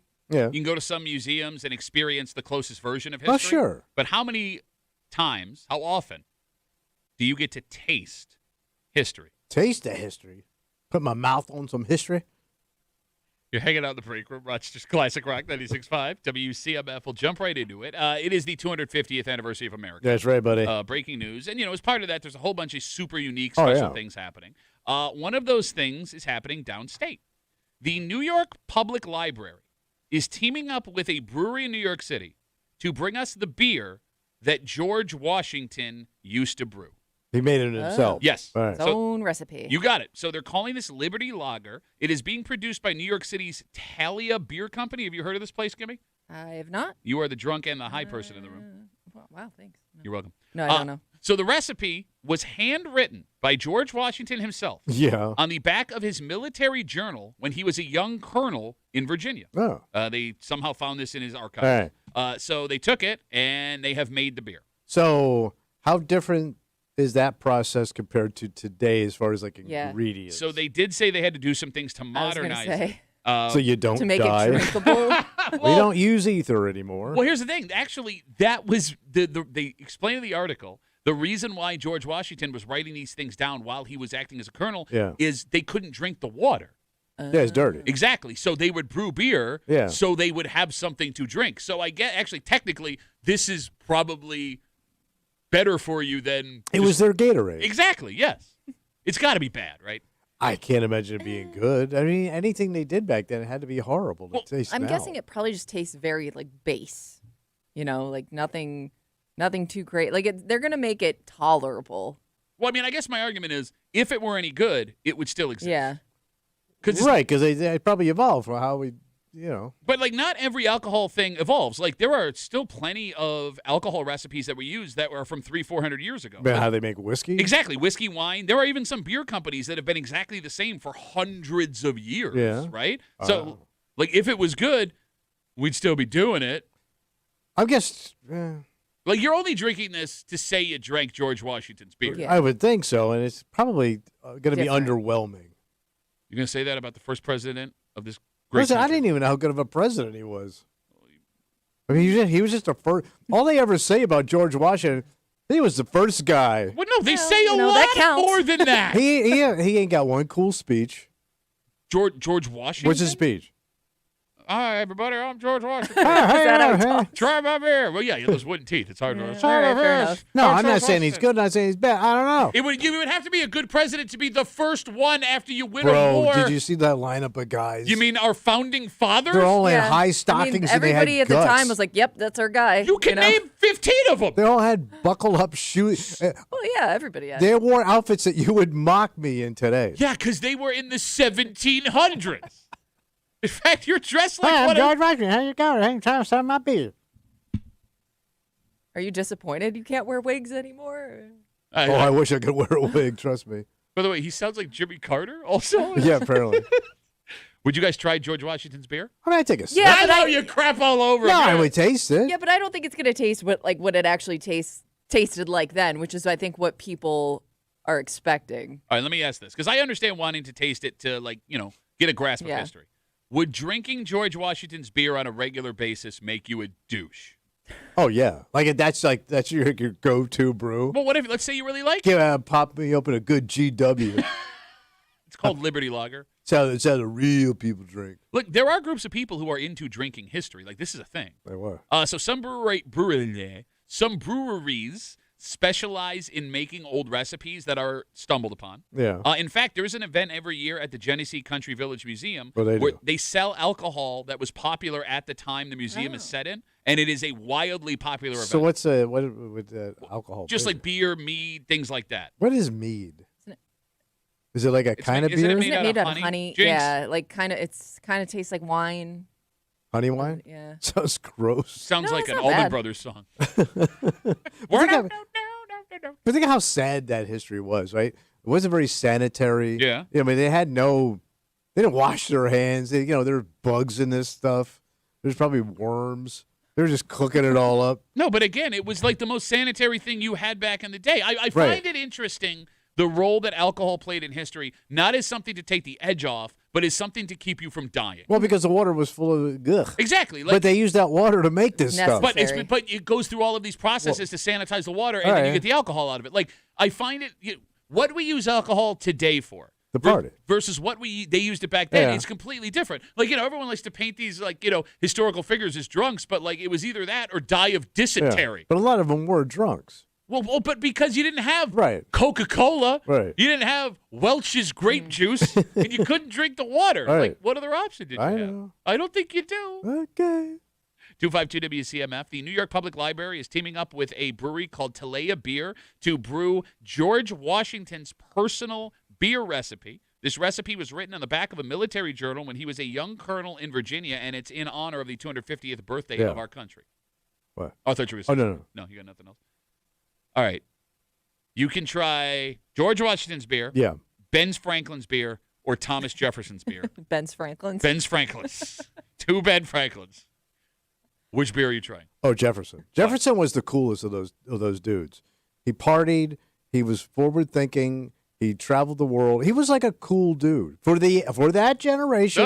Listen, we all know they did bad, but I'm saying those 3 dudes. I don't know. He was the best. I would say Thomas Jefferson was the better bad choice of those 3 dudes. No, I'm not saying that they're bad choice. No, I mean, they guys, they had stuff going on. Okay, there. I just find it funny how you're like, you put forward thinking as number 2. All right, so you go with Jefferson. Yeah. Kimmy, Jefferson, Franklin, Washington. Whose beer are you trying? I would assume they all had, like the same taste, right? No, they were all 3 very different men. Yeah. For example. Okay, what? I'm gonna go Ben Franklin. Why? You think that fat jerk. By the way, big whoremonger of all 3 of them. He played the field bad. And he loved banging old ladies. Yeah. In the bathtub. Well, yeah, it's the most sanitary We had place. to rinse him off first. Bro, I mean, think about what a 1700s old lady coach smells Oh, like. my God, the worst. I mean, he invented like Full of rickets and worms. And he was in France, the worst of the worst. Oh, yeah. Euro- Les stink. Euro, old lady, 1700s vag funk. We got the funk. The Euro 1700s old lady French vag funk. You were saying, Kimmy? I mean, he invented the bifocals, right? So maybe he could just see better. Maybe that made That makes the alcohol better. maybe. No, I'm going with Franklin too, only because he had more worldly experience. Yeah, like there you go, he yeah. was in France, bouncing back and forth. He Well, I thought- experienced other things. I thought Jefferson traveled too. No, Jefferson how never do you left his estate. He never left? Yeah. Bit of a loner? He had to yell, "Sign the Declaration for me." No, I thought Franklin was the one that traveled the most, which would give him the most access to different Okay. flavors and All right. ideas, which would probably make the beer the best. Okay. Right? Like, think about again, too, what you had access to. You only knew what was within 10 miles of your town. True. But these were wealthy men for the day, but you're Yes. right. Yes. Yes. But I mean, even wealthy men for the day, it's not like Thomas Jefferson was taken off to Cancun for 2 weeks No. to drink something out of a coconut. No. You know what I mean? But he would have enjoyed that trip. Well, as long as there was some old lady French veg stank on it. We'll wrap it up with this. What? Dom writes us on Instagram. He says, you know that beer is strangely close in taste to Tommy's mom, old and bitter. And then he writes, got some stank on it.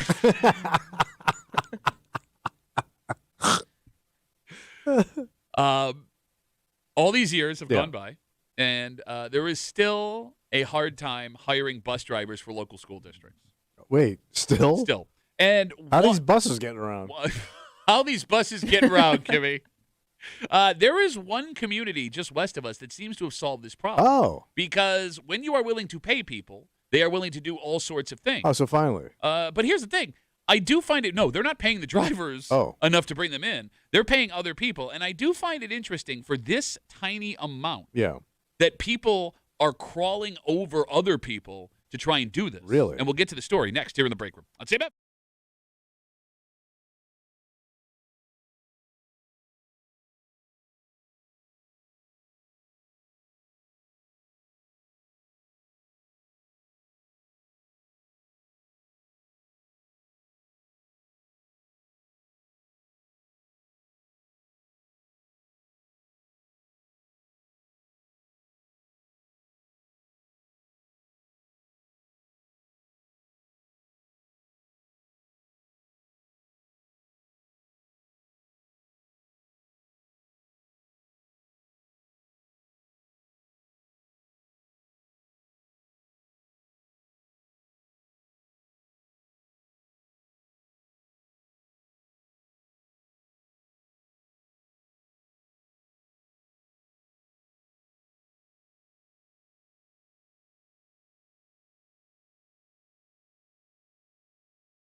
You got a problem, you need a solution. Yes. And all traditional attempts to solve this problem have not worked. So some folks thought outside the box. Okay. And it seems that it's working, that now there are people crawling over each other to have the opportunity to do this. Wow. So why has no one in our area taken this idea from this successful place that has done it west of us? All right. You're hanging out in the break room, Rochester's Classic Rock 96.5, WCMF. You can head to WCMF.com right now. Enter the $50,000 home makeover wish list contest. $50,000. Wow. Submit your dream home makeover wish list, and if it matches our secret contractors list in the exact order, you could win $50,000. $50,000. $50,000. $50,000. $50,000 towards your next home project. Enter now at WCMF.com. Yeah. The Buffalo City School District Yeah, what are they doing? has alerted parents that once again this year, they are going to offer to pay them to drive their kids to and from school. In their own cars. You got it. Okay. So they, like many school districts across upstate New York, Yeah. have a bus driver shortage. And they tried to pay more, and they still couldn't get people in, and they were having a hard time retaining drivers. So they were the first school, as far as we know, or district, excuse me, to take the step of we will pay you to drive your kids. So here's how this works. To participate, your kid has to completely opt out of any drop-off or pickup, meaning that if you are out sick as a parent, if you are out of town and, your kid's still at home, whatever, your kid's SOL. The only way they can get to school is via a ride. You are responsible for getting So them. you can't use the bus. Exactly, not at all. You're out, you're out. Yes. And in return, you will be paid 62 cents a mile. 62 cents a mile. 62. Are you okay? Yeah, okay. Okay. 62 cents a mile. Is that good? I don't know. I mean, with gas prices going up, probably not, Yeah. right? So that not only are they bringing this option back in Buffalo, Yeah. there is a wait list, apparently, of parents that want to do this. Apparently, they're limiting it to X amount of students. I don't know if it's still a pilot program, whatever. But that drop-off has got to be insane with all these parents showing up at the same time. Bro, the worst experience you will have in your life It's a drop-off. is a pickup or drop-off at a kid's school. And now you've added everybody in school doing it? Yeah, well, no. I mean, maybe that's why they're cutting it off at a certain point. I hadn't thought about that. That might be the reason why they're only allowing X amount of parents to so do they're it. capping it. Kimmy, don't you smile over there. I'm smiling because one of you is ripping ass this morning, and it is hitting me hard. It is not me. It's not me. That's a lie. You're lying. Oh, my God. Like, that was one of the worst ones I've ever experienced. Your stripes are turning from white to brown. I know it was you. I had peppers and onions last Oh, night. What does that have to do with anything? Well, peppers and onions give you That's gas. not a normal gassy thing. Oh. Okay. Sorry. I had Italian chicken, too. Well, he should be the one saying sorry. I didn't think it was that bad. It's pretty bad. It's the second one. All right, the phone number is 252-WCMF, 252-9263. Would you drive your kid to school every day for 62 cents a mile? But let's say you live 10 miles. 10 miles from the school? Well, I mean, most people don't live 10 miles from their kid's school. Less? Yeah, way less. Like, you're probably within 4 miles of your kid's school. So that ain't a lot of money, man. Well, I mean, all right. No, but I guess if you have to do it, if it's more convenient for you to do it anyways, at least like you're getting something out of it. That sounds like a pretty chintzy check. All right, so I did some math. All right. And I'm good at math. All right. But I sat down and actually worked this All right. out. All right, so if your kid's school is 4 miles away, which I Yeah. think is probably pretty average, Right. 62 cents a mile, that's $42.48 a trip. That's about $5 a day each way. Roughly 180 days of school a year. You're looking at $900 a year to drive your kid All right. to and from school. All right, so it's a little gas. It's a decent chunk of change, but it is wear and tear in your car, and it's gas money. Yeah. Would $900 a year be worth it to drive your kid to and from school every day? I guess if you're kind of broke, yeah. Okay, but Take it. keep in Yeah, mind, but you're also. But now you've got to do all that extra Yeah. work. you are. And, I mean, look, you're responsible. You're on your kid's schedule. Not only do they have to get there on time, You got to pick them up. you got to pick them up at Yeah. 2, 3 o'clock. How do you do that with a gig? It's a good question. You'd have to have a very flexible, either like work from home situation or work weird hours. Oh, you got grandma or grandpa available. Yeah. Oh, yeah. But then elder abuse. Do you have to cut grandma and grandpa in on the check? They're already getting their check. I mean, they like, don't even earn that one. the money is one thing. The time is what would kill me. Because as we talk about the Yeah. school drop-off pickup, you're waiting 20, 30, 40 minutes. And if you're going way out of your way to do it. Yeah. Oh, waiting Like in if line? this isn't on your way to work or wherever you got to go for the day. Like, I'll put it this way. Like, there are some schools where the traffic wraps around the corner and down the Yeah. street where people are waiting. You could offer me $5,000 a year. I am not taking that money. I am not dropping off. So it sucks. Yeah, it sucks so long and so hard. It's not just the time. Everybody that is dropping off or picking up their kid at school is in a bad mood. None of the kids appreciate that they are being dropped off or picked up. Like, Kimmy, you remember when we were a kid? It's a luxury. Thank you. And it always makes me mad. Like, if I go pick up, my youngest daughter is good about it. My 15-year-old, like, we'll get in the car with the angriest look on her face of all. It's like someone kicked our dog right in front of her as I'm picking her up from school. Yeah. Just look, have a neutral face. Well, it's hard at the end of the day. It's got to suck, right? You're beat. For the kid? Yeah. For the kid? Well, the kid guy, they got their issues. I just sat here for 25 minutes, and it's going to be another 15 you minutes. sound like such an old man. Bro, it sucks. It does. Let me tell you, there's a million things I could be doing besides picking your I don't sound like an old man because this wasn't a thing when we were kids. But we didn't have cars when I was a kid. I can count You're lucky on, I got outside. We had to go outside. I can count on two hands the amount of times my parents picked me up from school. If you were lucky, sometimes you got to ride with a neighbor who was on their way in. Yes. Yeah. But that's about it. Yeah. I know those lines can get long because I think I told you this. My friend's mom ran out of gas waiting in line to pick up their grandkids. That's sad. Yeah. It's brutal. It is effing brutal. We got Instagram messages coming in. Duffy on WCMF. You had asked if 62 cents a mile was good. Yeah. JT writes 62 cents is pretty good. I worked in sales recently. The max rate the IRS allows for mileage and reimbursement is 71 cents. So you're close. All right, so you're there. I don't know, man. Do you judge parents who give their kids rides to and from school every day? Well, it's a soft kid. Soft child. You know my wife gives my kids a ride to school every day. She's one of the good ones. Okay, gotcha. No, but like Well, I back in the day, Yeah.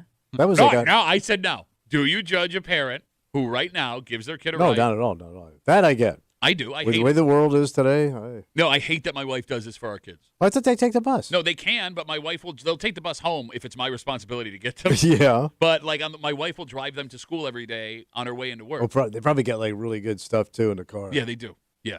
No, those kids, I remember being a Starbies. kid and judging those kids because they always pissed me off because, first of all, they'd take forever until like the parent finally gave the bus the wave off. So like we'd be sitting there in front of their house for forever. And then as a kid, I remember thinking, wait, this kid's too good to take the bus with the rest of us? Thank you. That's also the kid whose parents bring them food for lunch. Yeah. And I mean like really good Yeah. takeout You food. got Wendy's. Oh, yeah. You're eating Wendy's in front of me. It is amazing how that smell can just pierce through everything in those hallways. No, you're right. Look, I would argue, and I'm serious when I say this, Yeah. that there is character in taking the bus. It breeds character. Because the bus did suck. It was hot. It was loud. Yeah, but it was also communal. I always had fun on the bus. Well, you had a lot of bus experience. But yeah, I did. I went long in the bus game. You took the school bus till you were 18 years old. And I had a job, man. I had a good paying after school job, and he wouldn't let me buy a car. He was you. What do you mean? What? No, my kid could buy a car. Go ahead. No, he wouldn't let me buy a car. No, she could go buy. My oldest daughter, go buy all the cars you want. Buy 5 of them. You ain't get money from me. All right. No, man, I don't know. Like, I want my kids to have that experience. Like, look, sometimes life is hard. And Yes. if the hardest thing that you deal with all day is riding the bus, that's a pretty good Okay, run that's for a you. good one. 252 WCMF. The city of Buffalo, the school district, is bringing back the option for parents to be paid to drive their kids to school. This is all because of the bus driver shortage that Yeah. we've been facing across upstate New York, and it's become very popular. They did this last year. They're offering parents 62 cents a mile, but your kid completely opts out of the bus. At no point will they be allowed to take the bus throughout the year if you do this. Yet, parents are waitlisted. There are enough parents that want to do this where not everybody who wants to do it will be allowed to do it. Dave writes us on Instagram. I wonder if you could buy a parent out for their spot. Ooh. Or if you got two parents going in on one spot. Yeah. All, you know what I mean? Yeah. Yeah. You'll go every other day. Sure. If you could work that out, it would be worth it Sure. financially. The only question is, do you trust that person to cut you in on Yeah. your half of the $900? Well, and do you also trust that that person's going to get your kid to school on time? Because But yeah, you'd have to know the guy. There or, were or the, like, the lady. notoriously late kids. No, you're right about that. parents. Yeah, Yeah. you're right about that. Dave writes us on Instagram, Duffy on WCMF, easiest way to get us. He says, this is a stupid idea. What's to keep one parent from driving all the kids in the neighborhood to school and the rest of the parents from getting money for doing nothing? That sucks for Well, that they would be parent. in on it. But would the school care? No. As long as the kid's getting to school. Yeah, I don't think they care, do they? No, because, I mean, the schools You've got a guardian. You got an adult driving them. Well, I think Dave's argument is like this is like welfare fraud, where like everybody's getting paid but only one person's doing the work. But the school cares that the kids get to school, Right. right? And you're saving on the buses. Exactly. Yeah. I mean, Yeah. it's still a win-win. Also, show me a neighbor that's that cool Yeah. Yeah. that they would They're not going to take The whole turns. hood. Exactly. Although, as a neighborhood, let's say you were able to get 4 kids in on this, Yeah. and one parent was going to drive. As a neighborhood, you could make what $3,600. But wouldn't Yeah. that person feel obligated to take part of your cut? Unless you had an agreement like we're going to put it in a neighborhood fund. Okay. Okay. Right, you're going to bring back For a the block party. block party, and we got There you $3,600. go. Bring back the block party. And we can get a live band. Think about the party you could throw for $3,600. You could get a Zach Brown tribute band. Oh, my God. It'd be awesome. Bro, we're in. Full Yeah. pig, suckling pig on a spit. Oh, a suckling pig. Like we had when I was doing our block party. I don't know. Like, the other thing that would suck about this, too, is the idea, Kimmy, of going back and being a kid and getting a ride to school every day is great, unless you are carpooling with a kid that sucks or a parent that sucks, because that's also a problem. Oh, yeah.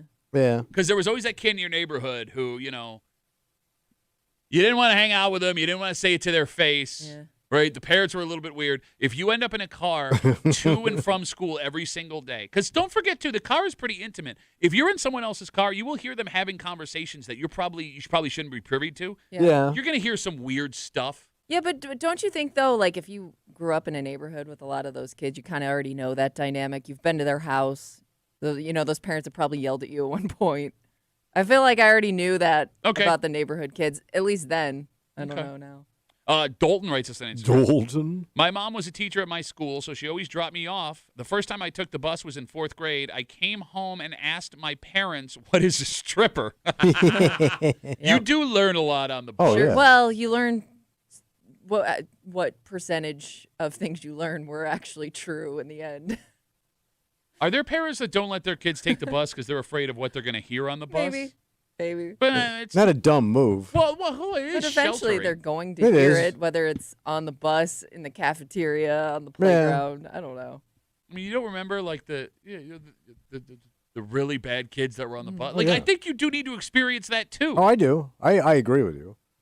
Nick writes us on Instagram. He says, there's legit been at least 20 times this year. My kid's bus was delayed by 2 hours, and I had to take them, or they were forced to take the late bus. They might as well get paid for it.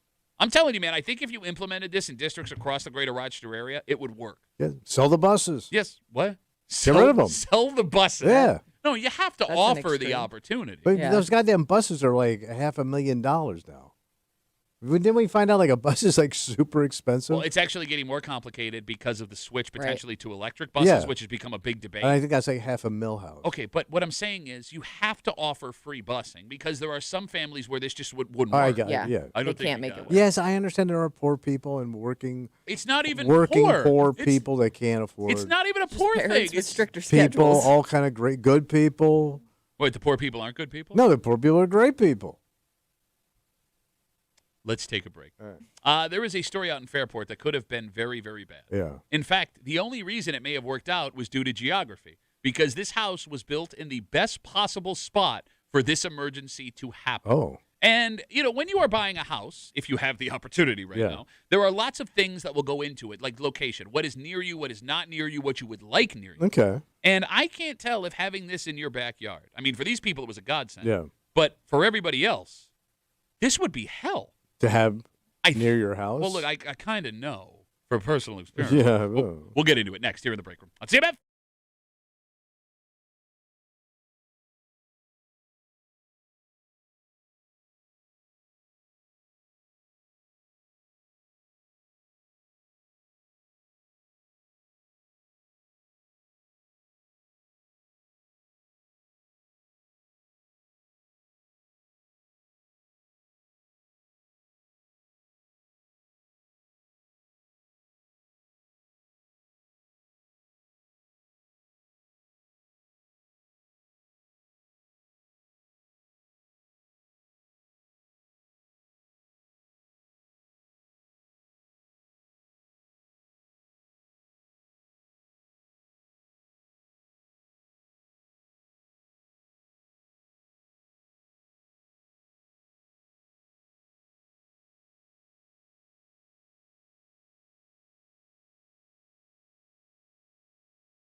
This may have been the easiest job of this guy's career. Oh, These guys' careers. And for the sake of the homeowner, this worked out fantastic. okay. But I would argue any other time this would be terrible. Because there are some things when you are buying a house, if you're fortunate enough to buy a house, Yeah. where you want near you, right? There are other things where, although they would help you, you don't realize you want them as far away as possible. Okay. And I think this is one of those things. What is it? You're hanging out in the break room, Rochester's Classic Rock 96.5. WCMF, the break room is looking for Rochester's Sexiest Dad. Oh, boy. The 4th annual Rochester's Sexiest Dad Competition 2026 is back.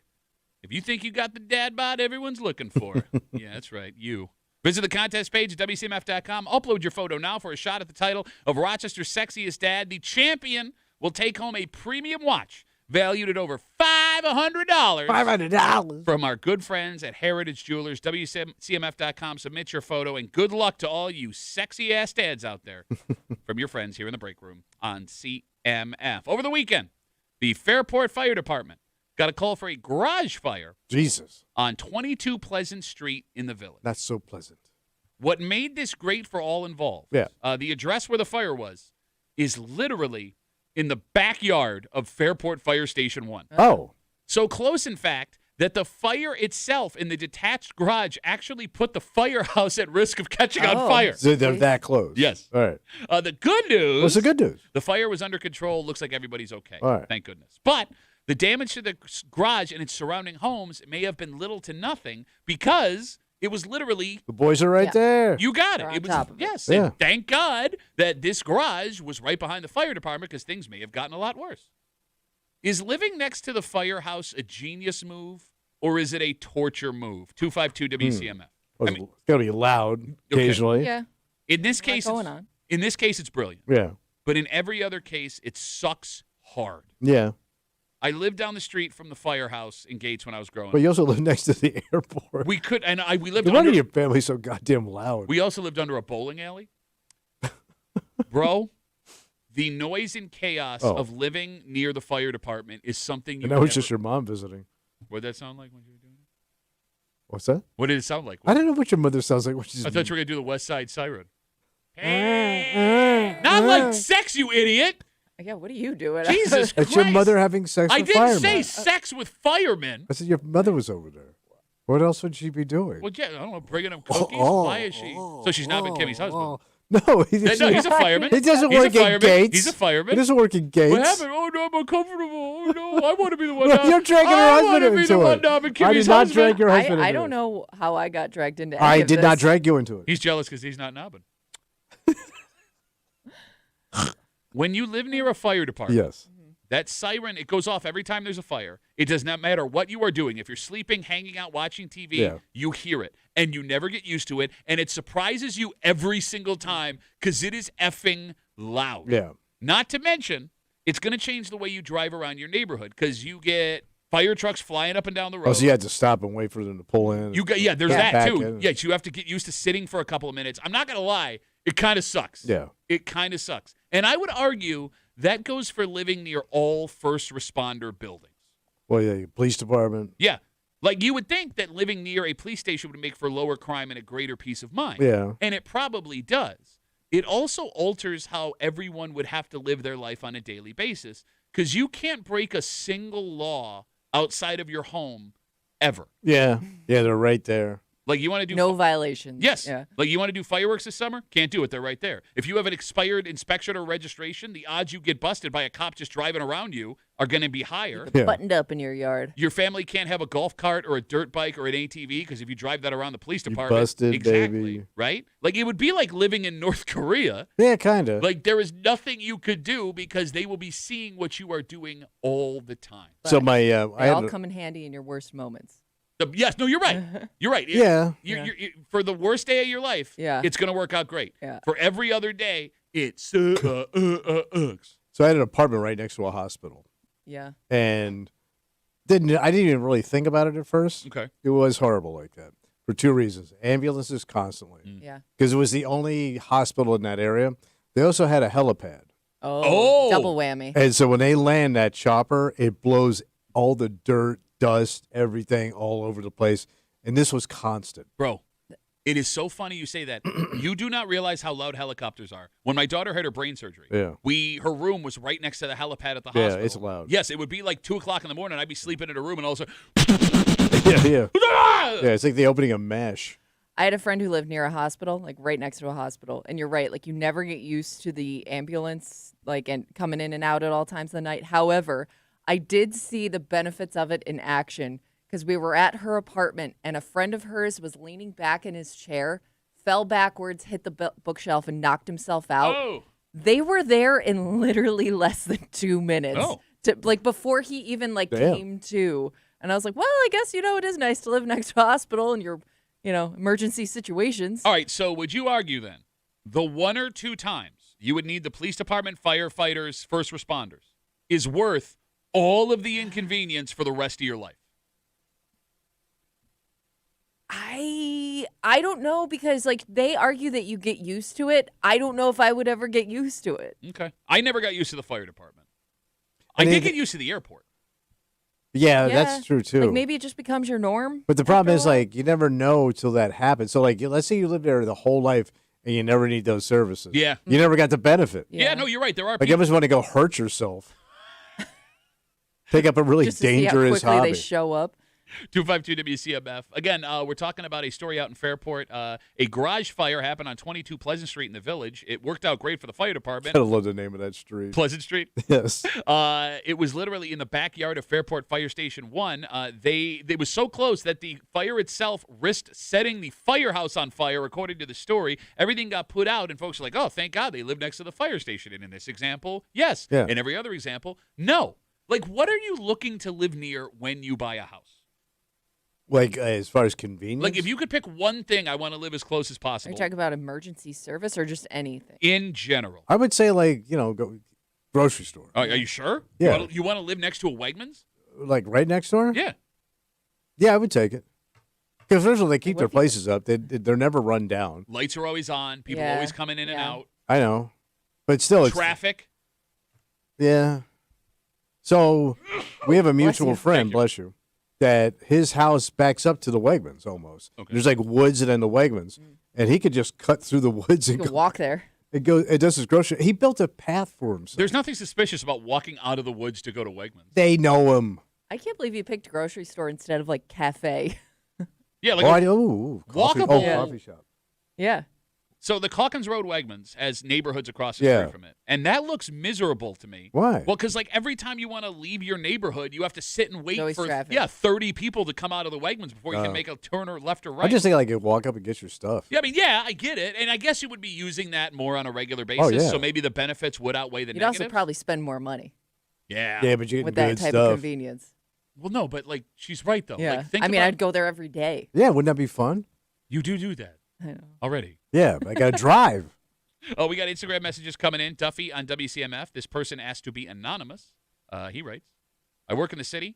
When we get caught runs at all hours of the night, my officer stood on the siren. When he asked why he insisted on it, his quote was, I'm up, you're up. Well, that's the other thing, too. If you live in a small town that has a volunteer fire department, part of the reason of the siren going off is to alert the other volunteer firefighters. Oh, no, it's time to go to work. Exactly. It's designed to be as loud as possible. Yeah. Living near the airport wasn't the worst thing in the world. No, the fumes. I mean, saying if you were going to travel? Okay, so Yeah, but you couldn't afford to travel, so you just saw people flying over you going to have fun while you sat in your house. There are several studies that show living near an airport lowers IQ points. Now, I don't know Well, where it's got to be. from. It's got to be between the pollution and the noise. It's got to be really stressful. I mean, who the hell knows, right? I mean, it didn't affect me, as you guys know. You've been inhaling kerosene your whole life. Yeah, I'm fine. Yeah, okay. So this guy who used to have permanent doom. Still have doom. Every time I look at you, full of doom. Impending doom. No, but when my dad went on trips like he did, we were at the airport in 3 minutes. Yeah. You know what I mean? But we also live in a place where you could be at the airport in less than 10 minutes. And you weren't going with those trips with him. No, I understand. You're not wrong. Yeah. But I live 15 minutes from the airport in Henrietta, right? It's a really quick ride. Yeah, it is. It still sucks for me because I remember being literally around the corner from the airport. Because you grew up with the convenience of it. I could watch my dad's plane land get in the car and be there to when pick you're him picking up. somebody up. Yes, for sure, when yeah. he's bringing his bag out of the front of the airport. You're not going to be caught in that loser lot. Junior writes us on Instagram. I lived across the street from the West Webster Fire Department. There was a bar with live music behind me. I can sleep through a train wreck now. Something I'm looking to live near now is a lake or the bay. All right, let's talk about that. What's that? Would you want to live on the water right now? Yeah, why not? Well, there's Pretty cool. the flooding. There's Okay. always a potential. There's always the potential for that. I didn't think as about we've- that. as we've seen in the last few years. Like, let's use Canandaigua Lake as an example. All right. Right? That property is super expensive. You ain't kidding. There's also always someone on the water partying, having a good time. Yeah, but it's also like pretty high-end stuff. Okay, you have those resorts that are throwing parties till 11 o'clock And it's at weird night. how like Weddings. when you live in those places, like your idea of like this is mine. You know what I mean? Like I own this, or these people don't even know this area. You get very possessive over it, more so than any other piece of property. Yeah, I it think feels she's like. right. So my brother lived in Cape Cod almost for 40 years. And it was, it's a resort town, right? Mm-hmm. To your point, when I would go see him on 4th of July and I was going to go like run up to, he goes, oh, no, don't go. The traffic's terrible on the Cape because you'll be stuck in traffic. He wouldn't leave the house. 4th of July weekend, he would go get all the stuff he needed and then would not leave his house for 4 days. And he was throwing parties in the neighborhood, but he wouldn't go anywhere. Like, I always wonder, like, those people that live in, like, Livonia, Yeah. when they do the Ring of Fire on Canisius It's Lake. got because you got a little road, Yeah. and everybody's Right. showing up. Exactly. It wasn't built for that many people. Yeah. Like, I mean, yeah, in the wintertime, sure, Oh, everything's yeah. fine, but, like, it's got to suck hard in the summer. Getting around. And, like, the cruelty of having, like, this beautiful view, like, even, like, really high-end places like Scanny Atlas, for Yeah. example, right? Like, it's one road in, one road out. Yeah. You are just overrun with people not from your town. I mean, think about just something as simple as going to get dinner on a Friday night. Yeah. So I'm at my brother's house, quick story, and I go, hey, I was going to run up and I was getting some booze and stuff. He goes, well, Jimmy, my neighbor, he can run you up. He's going. Oh, great. So Jimmy is a rich guy. Okay. And he's quite a douchebag. Oh. Such a douchebag that he was going to be in the 4th of July parade. I didn't know this. Okay. So I'm going in Jimmy's 4th of July parade car up to the liquor store and back. Like a Toyota Tercel? Like, what are we Oh, talking that would have been nice. I'm not kidding you. He had a legitimate Model T truck Okay. with the original parts and engine. Yeah. So me and Henry Ford are going up to this liquor store, and this thing is loud and rumbling, Yeah. and we're in traffic. And by the way, spewing exhaust, how this thing was legal, I'm smelling the gas. I'm guessing it's not a smooth ride. No, you're just rattling with this guy. And the guy was also semi-old, couldn't walk. Wait, the guy who owned the Model T truck was semi-old and couldn't walk? I think he was the original owner of this thing, man. Worst Uber It ever. sucked. Dan writes us, we started this conversation about living near a firehouse. Yeah. He writes us, Duffy on WCMF, it's good to have those firehouses near residential neighborhoods because if it's a volunteer fire department, you'll have a higher percentage of recruits. I wonder if that's true. Oh, the kids growing up seeing it, sign up? Or, like, you live so close, like, yeah, I could just walk over and be a volunteer Oh, firefighter. okay, all right. That would suck for the folks who live near there that don't want to be volunteer firefighters. Yeah, kind of. Would you get shamed if you lived next to the firehouse and didn't want to be a firefighter? Because all it would take is one person in your neighborhood to sign up. Yeah. Because, like, what excuse would you have not to do it? You're, like, right here. I don't like fire. Well, that's, I mean, look, I'm fine a, with me. I'm a sissy. But that's what you would be. You would have to be okay with being called a sissy. King sissy. Yeah. The like, neighborhood sissy. everyone in your neighborhood. Yeah. Because, it's they like, would call me Mr. S. it's like we talked about yesterday with Hate Mail of the Week, right? Like, if you have a relationship with your neighbors and you're buddies with them, and one of them goes and signs up, Kind of Yeah. similar hobbies. yeah, like, what do you... Come on, man. We're all signing up. We're going. Sissy boy.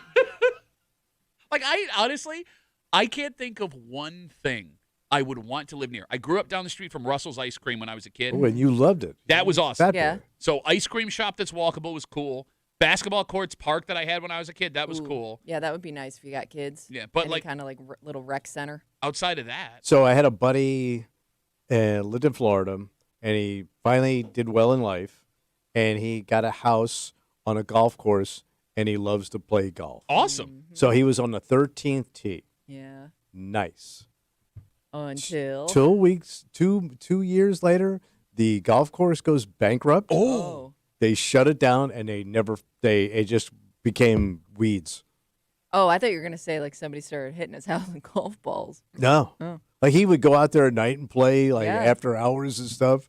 The place turned into just like a Yeah. farm, I mean, and you would an never overrun farm. You would never think that would happen. Right. No, Right? What's the last time you see like a golf course go out of business? Yeah, no in kidding. Florida. No Yeah. kidding. Oh, man, that's bad luck. All right, there is a legend of his industry that is finally hanging it up. And, like, The look, dude's calling it quits. he's calling it quits. And the fact that he's still alive is Yeah. remarkable, let alone still working at this age. But if you are working this long, why not just run it to the end? Oh, okay, Like- like to death. In all seriousness. He's that old? Well, bro, he has made it so long.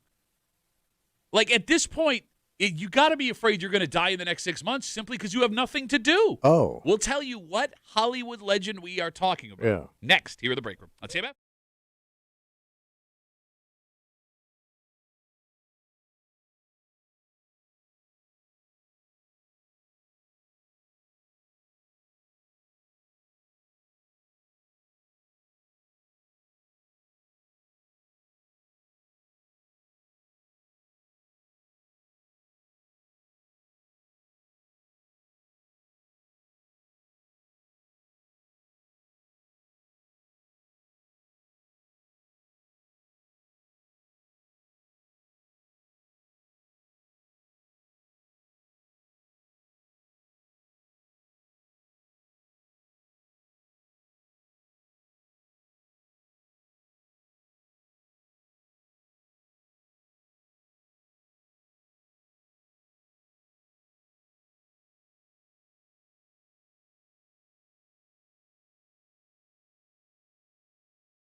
I mean, if you waited this long to decide you were done, Yeah. why not just do it until life doesn't exist? Just go. I mean, seriously. How old? You're hanging out in the break room. Rochester's Classic Rock, 96.5 WCMF. He is one of the most famous names in Hollywood. Hollywood. I think you can argue he's maybe had the most successful career in Hollywood history, and he is officially retired. Done. Clint Eastwood Yeah. is walking away from the industry at the age of 96 years old. God damn, Clint. So he started his Hollywood acting career in a horror movie all the way back in 1955, which means he is so old. How old is he? He has been working in Hollywood longer than Tommy Muley, the oldest man we know, has been alive. Yes. What year were you born? 59. So he was working 4 years before you were born. And he was in the Army before that. So there's that. Yeah. No, he was in the Korean War. Yeah, no, I mean, so he's like that old. Yes. So he had to go to the Korean War, then start his Hollywood career. So he didn't just come out of high school to start acting. So the last film project that Clint Eastwood was attached to was a movie called Juror Number 2 that came out in 2024. He personally didn't want to make an announcement he was done. Yeah. So his son, who is a jazz musician, Yeah, is also Kyle Eastwood. Does he have multiple sons? Because I thought one of his sons was also an actor. Yeah, and very handsome. Hey, Kimmy, remember when we were like, hey, what's the name of the guy who's Kyle! the jazz musician? Kyle, here's one! He's a bassist. Nobody cares. Okay. Upright and electric. He hit the world with the info that his father is retiring in an Yeah. interview with a French magazine this week. So he wasn't really acting to this point. He was doing more directing. Did he have his own like production company or something? I'm assuming he's got everything Oh, he yeah. ever wants. Yeah. Well, I mean, like I know he was like involved with the movies. I don't know how much involvement he had at that point. I mean, he was directing and starring in The Mule. That was, what, 4 or 5 years ago? Yeah. that was long. Was that? Can we I thought check? That was longer But than he that. did those two Iwo Jima movies. Letters from Iwo Jima. Yeah, and he did there were like two of them, and he directed It those. was Letters from Iwo Jima, and then after technology, Phone Call from Iwo Jima. Yeah, or what they doing in Iwo Jima. Email from Iwo Jima. The Mule came out in 2018. Okay, so that was 8 years ago? Yeah. And he starred. Yeah. Yeah. All right, look, I'm going to ask a serious question. Go ahead. You're 96 years old. You've been doing this since 1955. You got to ask yourself something, punk. Go ahead. I said to myself, Kimmy, last night as I was writing this down, do we want to do this break because it's going to devolve into Tommy doing nothing but Clint And Eastwood throwing out impressions? old man facts. Didn't Kyle! didn't expect Kyle to come out, but Kyle, turn down that bass for you're wearing it. When did Batman show up? if you work from 1955 until now, Yeah. till the moment you're 96 years old, why not just work until you die? Or maybe 'cause he you just could- physically his body can't do it. But it feels like he could just have as much or as little involvement in whatever Yeah. project he's doing as he wants. You know, to your point, like you know, I would think this is something you would just continue with until you 'cause you have a- physically cannot do it anymore. You have a passion, right? Yeah, I mean, look, a passion so much. I mean, he's got enough money where if he didn't enjoy it, he could have stopped 40 years ago. Yeah. Right? Like, he's also got enough cachet where someone would have given him money to do whatever he wanted to do. Yeah. Like, he became king of the old man films. You brought up Letters from Iwo Jima, $1 Million Baby, Gran Torino, yeah. The Mule. Like, those are all old guys. They spoke to people over a certain age. And those people are the ones that are buying movie tickets. But he's also done everything. He was a mayor. He was a Yeah. business owner. Yeah. Yeah, like what does life look like for him now? Blurry. I think he owns part of Pebble Beach. Oh, he does? Yeah. I mean, this guy's got super money. But I guess the point I'm making is throughout all of those things. And you've done it all. Yeah, being a mayor, owning a business, all Yeah. of these things that he's done, he still kept going back to film. Yeah. That tells me that you have I don't know, man. Like, I would be worried, personally, Yeah. based on other guys we've seen, Joe Paterno syndrome, that the moment I stopped working, You die. I'm dying. Well, I think that's the problem with men. They know it. Because, like, their bodies, and that happens a lot where people go into retirement and the guy croaks 6 months later. So, like, if you... But now you're at Crokin State. Crokin State, State? one Yeah. of the worst colleges your kid can apply to. But you know what I mean? Like, you're so close, like, any second you're going to die. So then why not just keep doing it? Yeah. Why Yeah. not? Like, why not go, you know, he seems like a kind of guy who wants to, like, die on his sword.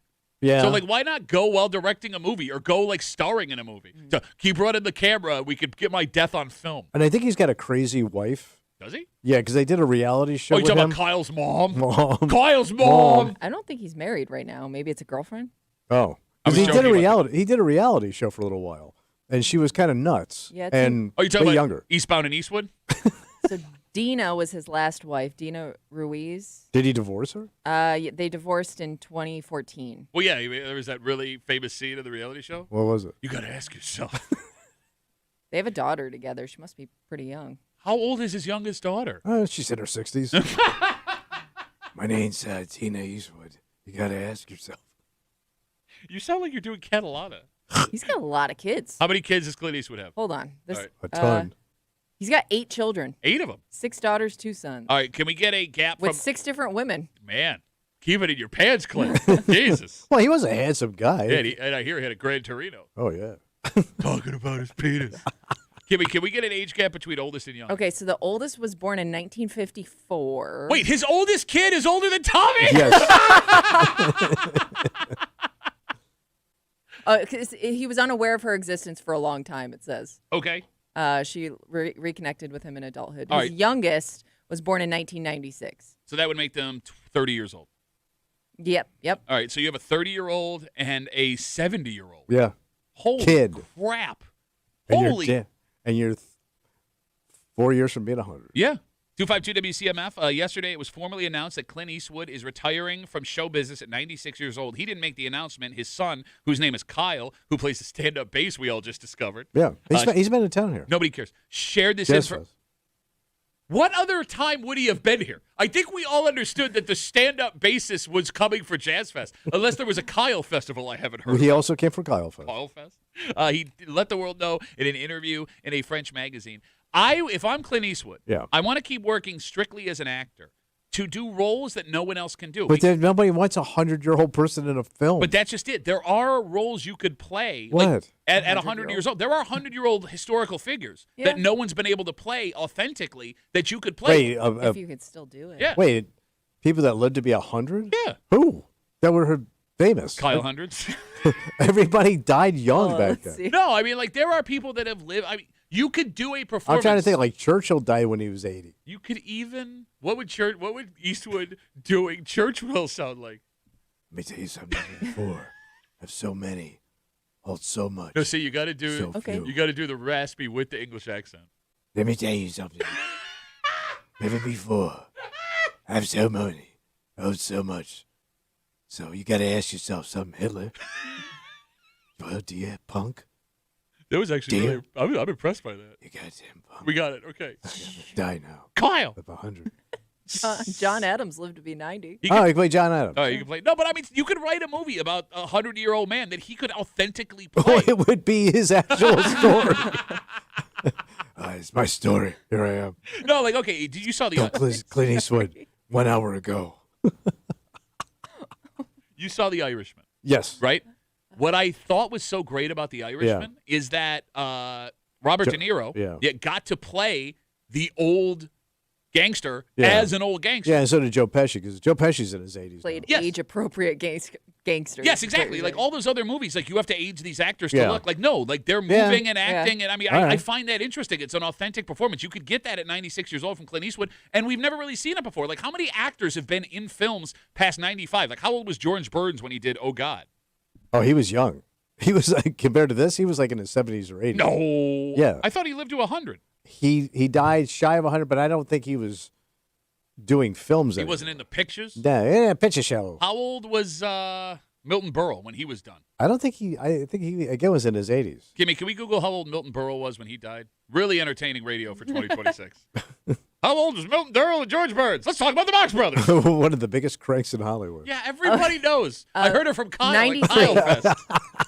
He got to 93. Okay, what about George Burns? Okay, I want a movie, the last movie George Burns It would have did. been Oh God, right? No, I'm sure he did something after that. Sunshine Boys? No, those were earlier films. No, I'm saying, like, I'm sure he was in stuff, but he's always the same guy. Yes, So yeah. eventually people He just was stop. 100 when he died. Okay. And he was actually booked to perform. Like, do stand-up. Yeah, at Kyle Fest, which Yeah. is weird because his name's George. He was doing it as a favor to Clint Eastwood on account of his son, Kyle, who plays stand-up bass, from what I just heard here in the break room on CMF. This is the worst show that ever exists. Okay. So he was in his final film was the 1994 mystery comedy Radioland Murders, where he made a brief cameo appearance as a 100-year-old comedian. Hey, there you go. So he was near 100 then. Must have been. All right. I wonder if that's the oldest man to ever appear on film as an actor. He might be. Let's I mean, that was relevant. Let's Google. Well, no, I mean, you don't find that. Oh, I love George Burns. No, I know. I'm not talking about. No, George. I do find it interesting. Yes. I do find it interesting. I don't get a boner like you do for 100-year-old men. Well, what can I say? They're rare. It's a fetish I don't get to explore all that often. Okay, so there was a woman who was 114. What? Right, that performed? Yeah, she. What kind of movie? Krusty LaRue. Ew. That's what the boys say. Ew, Krusty. Jeannie. Close them legs. Jeannie Calment. Jeanne Calment. What was she in? She was in the 1990 film Vincent and Me. And then, well, it was Vincent and Me till halfway through. Then it was just Vincent. Yeah. All right. Can't Well, beat 114. Yeah, I guess Clint's got Yeah. a while to go to get to 100. Yeah.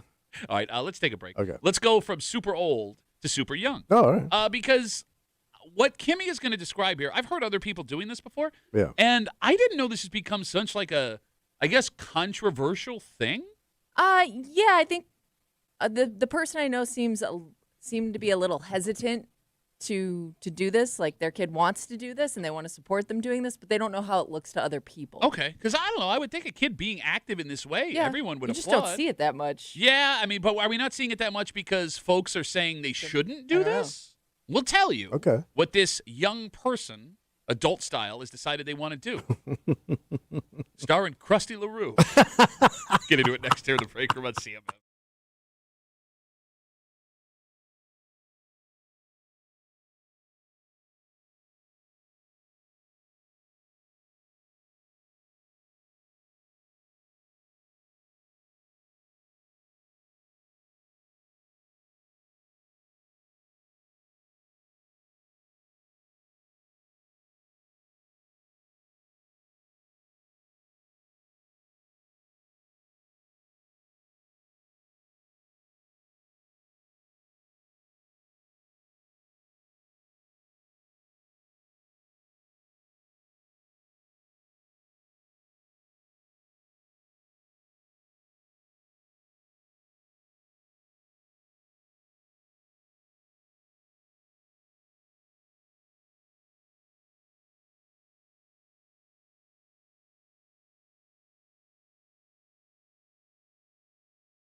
There are some things you could see a parent allowing their kid doing Right. where you might feel like, somebody needs to say something. Yeah. I didn't think this was one of those things, Mm-hmm. but I guess now that we're thinking about it, maybe this is too much for a kid of that age to Yeah, try? I guess I don't know how you measure it. I mean, Because it's not, your traditional activity where they're with other people their age and you can kind of see where they're at and measure it that way. but there have to be youth versions of this, right? I don't know. You're hanging out at the breaker, Rochester's Classic Rock 96.5, WCMF, just after 9:25, 9:30. The Canal Corporation. The Canal Corporation. Those are the group of people in charge of the Erie Canal, Oh. maintaining and taking care of it. All right. They have a big event coming up next week. And we have very little detail about it because I think, Kimmy, if they put out too many details up front, it would be overrun with people. Mm-hmm. They need to take care of, like, the brush and the grass around the canal. Oh, clean it up. Yeah. And they have a very unconventional way of doing it Yeah. that has become so popular, people now want to meet them. Celebrities. Yeah. Oh. And we'll get to it just after 9:30 here in the break room on CMF. So, Kimmy, you told me your friend who is a mom Yeah. is dealing with a mom identity existential child crisis. Yeah, so she is she's the mom of a 10-year-old. And her little one, her daughter, has taken an interest in running. So is mom a runner? I think she does casually, but she's not like a, More of a big shuffler. runner. I don't even know if she does what her daughter is asking. So this to do. 13-year-old wants to run marathon? 10. Where did you get 13 from? Where? Where did you get 13? I don't know. I I'm think not good she's with about numbers. 10. She might even be 9. I'm not sure. Okay. 9 or 10. 9 or 10. Or Not 13. Not 13. It's the most important part of the story. But she was saying how her daughter's taken an interest in running, and summer kicking off here. There's a bunch of 5Ks coming up, and there's one specifically in her town that her daughter asked, could she run in this 5K? Do little and I kids think do that? And I think as a mom, she's like, great, yeah, I'll do it with you, kind of thing. But her daughter wants to do this all on her own. She doesn't want mom in it with her, Okay. running alongside her. With that She shuffling. wants this to be her sport, 13-year-old her shuffling. thing. And my friend as a mom is just like, am I going to get judged for letting my 10-year-old run a 5K by herself? Because she was thinking, she's like, I just don't see any, there's not a kids bracket or I don't see a lot of kids doing this, especially on their own. Obviously I'm going to be there with Like her. a punk run. But is it weird to let my 10-year-old, 9-year-old sign up for a 5K? All right. Have either of you guys ever seen a 5K with kids? They never, it's usually families and stuff walking. Yeah. 252 WCMF 252-9263. Would folks have an issue if they saw a 9-year-old girl running in a 5? So what's a 5K? 3.2 miles? Something like that. Okay. Kids are super active anyway, right? So Yeah. it wouldn't hurt them Well, physically, actually, would but it? let's talk about that. I don't know. How long? Repetitive damage to their body? Yeah, how long a distance should a 9-year-old be running? 3.2 miles does seem like a long way It for a does, kid to it does. run. But I guess if they're in, let's say she plays soccer or a sport Yeah. where you're running a lot, you're probably doing that in one game. Well, but not right? I don't- nonstop though. You're breaking. Yeah, You're breaking. yeah. You know what I mean? But that's what I mean. It's a sport, but it's not a sport where I can see her around other kids and measure is this too much for her? Am I doing because it's more of an adult thing. All right. All right. I'm going to ask a stupid science question. Yeah. And the phone number is 252 WCMF 252-9263. I'm 6'3". Yeah. So if I run 3.2 miles, I'm not putting out Exerting as much energy. exactly because my legs are longer. Yeah. When Right. you stride in your gait. yeah. Exactly. What if what's the average 9-year-old? 4'7", 8, 9, 10, whatever. Sure. What would be the adult equivalent of that distance? Is it different? Do you get what I'm saying? In Yeah, I don't steps, know. because Yeah. you're taking more steps Or- as a little one. Yes, what would the physical output equivalent be if I ran 3.2 miles as a 9-year-old? And you probably shouldn't, Why? I'm guessing. Why? I think because it's you're just doing a lot of damage to your joints at a young age. Okay. You don't need to, But maybe? you just brought up the activity part of it. Right, but then, you always talk about, I see fat kids, they don't want to get off the phone. They don't want to work anymore. so Everything costs too much. The water department. Kyle's not here. who's the kid that plays for the Lions who's the running back? St. Brown? Amon-Ra St. Brown. So remember I told you his dad was one of these insane workout dads, and he was Mr. Universe twice. Yep.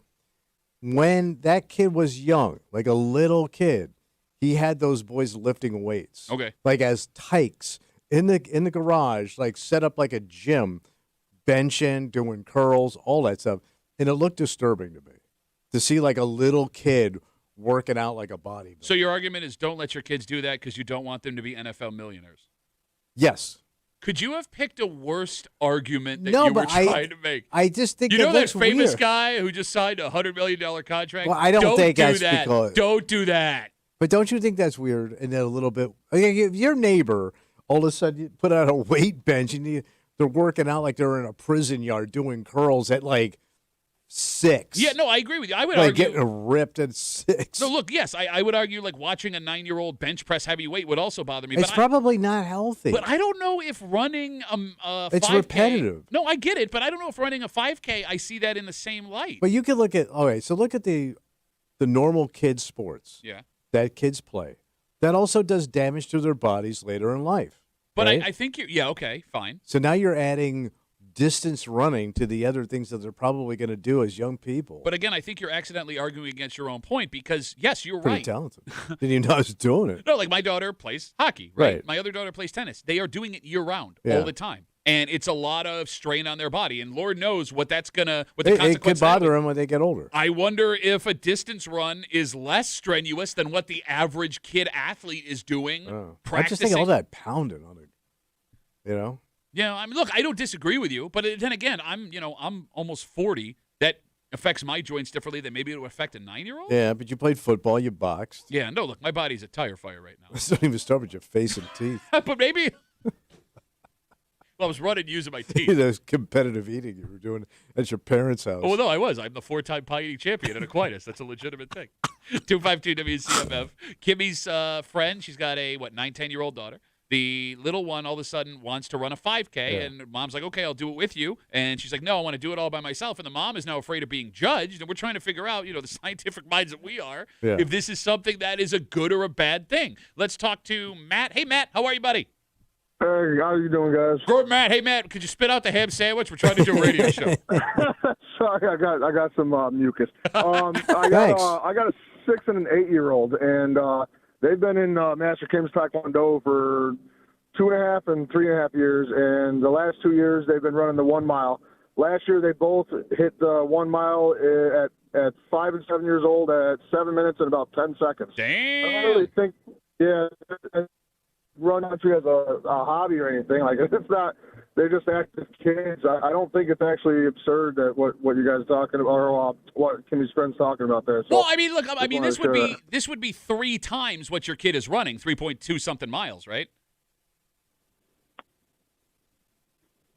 Matt, his kid just kicked him. he choked on a sandwich. I didn't catch anything you said, man. No, Matt, you're fine. Went silent. I'm saying it would be, your kid runs a mile in that time. That's great, but this would be 3 times what your kid did there, right? 3.26, whatever it is, miles for a 5K. Yeah, but he did it at 7, and you're talking about 9, 2 years. I mean, that's not that crazy. I mean, it's, a little older, a little more energy, a little more ambition and perseverance. All right, so you'd let your kids do it at 9 years old?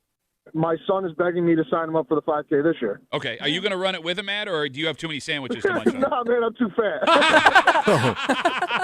Matt, thanks for the call, buddy. Have a good rest of the day. That would be my fear. What's that? Is if, one of my daughters wanted to do this. Yeah, and you can't keep up. I won't be able to keep up. It would be, a kid's energy, especially when it comes to running, they're just going to go until they just decide I'm bored with this now. I never had that ever in my life. But how do they, what kind of diet does a 9-year-old need to run a marathon compared to what a normal 9-year-old eats? I don't think you'd have to change it. I mean, that's what's great about being a kid. I guess I don't know right now with my friend. I don't know if her little one runs a lot normally. I don't know if this is something she just wanted to try because it looked fun, and now I'm worried, can my kid keep up and do this? Do I have to help my kid train for the 5K? Yeah, you do. I don't want to do that. You got to watch them. You got a timer, right? Dalton writes us. Oh, Dalton. He says plenty of kids run cross country. At what age do they start running cross country? It was middle school, high right? school. I think middle school there is cross country, but that's still 12, 13 years old. Yeah. I mean, and there, I know you argue it's just a couple of years. At that there's age, a big difference. There is a huge difference. Well, yeah, you're going to keep growing. 252 WCMF. Let's talk to Joan. Hey, Joan, how are you? I'm good. How are you? Good. What do you got for us? I just ran a 5K with my grandson on Saturday. That's always fun, running with Granny. Man, the days gone by. You talking about the granny run? Oh, the old granny. The granny run. Yep. So he took off, and you just follow the crowd. he's a hockey player, so he's likes it for conditioning. Okay. He just follows the crowd. I mean, it's safe. There's nothing really out there that can happen. So he finished in like 27 minutes, which is close to an 8-minute mile. And he's like, "Where's Graham?" Well, yeah, I came in about 20 minutes later, but I made it. Hey, Joan, we're all so good. Go, Wait, Joan, Granny. Take it easy. Hey, the two of us got first place in our age group. Yeah, but you got like one of them old Wait, awards. well, so lady. It had Joan, dust on it. so to your point with the age group, there had to be other kids there then, right? Did you see other Yeah, kids? and he came in first. Oh, yeah. If you go to a 5K, there's all kinds of kids running She it. won I the guess gray I never mile. noticed. Old lady walking down a gray mile. I was expecting this, Tommy. Trust me. This is the nicest we could be to you, Joan. I Yeah, want you to really. know that based on the I content know, that we have. I know, and I'm okay. I'm okay with that. You can dish it, I can She take met it. Clint Eastwood in high school. No, this is his illegitimate daughter. Oh, yeah, she's in her 60s. Yeah. Hey, Joan, congrats on winning the 5K. Thanks for Yeah. the call. I appreciate it. All right, have a good one, guys. That was the most grandma call ever, and I love it. I ran with my grandpa. Yeah. He came in first place in his age bracket, and he has the cutest cheeks. We got Instagram messages coming in. Duffy on WCMF, easiest way to get us. Garrett writes us, and he looks like a Garrett, Garrett? bro. All He right. looks like he's so Garrett. He says, my dad got me into road cycling when I was 12. I started taking my mom's bike after school, riding 20, 30 miles a day. By the time I graduated, I was riding 15 hours a week, racing in Rochester, and I used to get passed by 8-year-olds whose fathers owned Park Ave bike. Okay, maybe we're overthinking this. I just remember as a kid, I knew running was not for me. And my dad was always somebody that tried to get me to run and do those things. And so he tried to take me for a run around our neighborhood. And I think I got like 10 houses down and had to stop. And I remember he turned and looked at me and goes, "You serious? You serious?" Well, they say that this is a thing in our house. What's that? Yeah. Well, like, all right, I never was taught how to run the right way, and I know that sounds silly, but you have to be taught how to run. Yeah. All right, so I finally learned Cigarette this. goes in your left hand. So I finally learned this as an adult, and I Yeah. hate it, but I can do it. My wife cannot distance run, and they say that you get most of your athleticism from your mother's side. Oh, you do? Yes. Oh. There's been studies that have shown this. This is why there's this new trend of guys going on dates early with women. Like if you want to have a kid that's going to get a D1 scholarship, you take the woman to go do something athletic to see how she is. Oh. It's borderline. Size her up. It's borderline eugenics, but that's a whole other argument. Gee, she's good breeding material. What I'm getting at is both of my daughters got my wife's long distance running ability. So like on the few times my daughters were like, "I want to go on a run with you," it's the same thing. Oh. Where it's like we get like a quarter mile in and they're done, and I'm Tapped like, out. Well, wait, what am I supposed You to do? serious? You're serious, Well, kid? I would like to also finish my thing. What about me? What about Dad? I'm training. With this whole thing, your friend's 9-year-old daughter wanting to run a 5K. What might be the most interesting part of this whole story? Yeah. All right, so Kimmy, you said this woman, she does kind of run, and maybe that's Yeah, where I mean, your like daughter picked she stays in good shape, but like she's not like a runner. Okay. I wouldn't say she's a regular runner. More of a leg dragger. We all have things that we love as adults, Yeah. right? Sports, music, movies, some kind of entertainment. How much of what you love today, like part of your personality, Yeah. comes from what your parents love? Oh. That you only enjoy it because our parents maybe not pushed it on us, but it was there. Yeah. Like Tommy, you love jazz, your dad loved jazz. Yes. Right? Kimmy, you love sports, your dad lived for sports. Yeah. The music you listen to, the movies that The you think are food. classics, yes. Yeah. All this stuff that puts a smile on your face, puts you at ease, the things you want to do. Is any of it actually your own? Oh. Because it's very possible that, Kimmy, your kid not only, like your kid did this because they watched mom run a couple of times, wants to do this. Yeah. And if the mom does end up running with the kid, that they become a runner for life because mom was a part of it. Possible. Right? Yeah. Should we let our kids, like, find their own things? Yeah. 252 Yeah. WCMF? I think that's a good thing. Okay, it's easy. Because sometimes you do things, to your point, like you might play sports because your parents did it, but do you actually enjoy it, or do you just think like this is what I'm supposed to be doing? But I think it even goes past that, right? Like you'll enjoy it because you try it, but that's the Yeah. only thing you wanted to try because right. that's what you Okay, saw mom yeah. or dad do. You didn't give other things a chance. Like the idea, you're both right in saying like, yes, we should let our kids find our own things, but that's harder to do than we think because, like, if you like they something, only know what they see. exactly. Yeah. But your kid's going to be exposed to it because you're enjoying it. Well, exposing and pushing is two different things. But I think it could still have the same effect. Oh. That's what I'm arguing. Oh. Because I'm thinking like my brothers who are now in their 80s, like they were completely opposite of my father. Okay. Yeah, music, dress, everything. You know what I mean? Like they didn't want anything to do with that generation. But like even your dad who loved jazz, your dad didn't push jazz on you. No, but I loved it because it was always on in the house. Big band music, all that stuff. Sure. I had a lot of my father's personality and tastes, and my brothers did not. But your dad, it's just something that you picked up because Right, and I'm also a huge jerk. Yeah. And a liar. And an a-hole. I guess what I'm saying is and like a coward. Tommy, how do you know that you wouldn't have been some great drummer if your dad would have let you try anything? Yeah. Like, how do we know Kimmy couldn't have been some world-class ballerina? She's tall. Yeah. I mean, the only negative to the idea of, like, letting your kid find exclusively their own stuff, it could cost you a fortune trying to find your kid. Well, yeah. Lessons, camps, clubs. Sure. Right? But I think you get a better kid. You could also be sitting and watching something you hate for the next 15 years. Yeah. The worst thing you could call your kid is, that's my mini-me.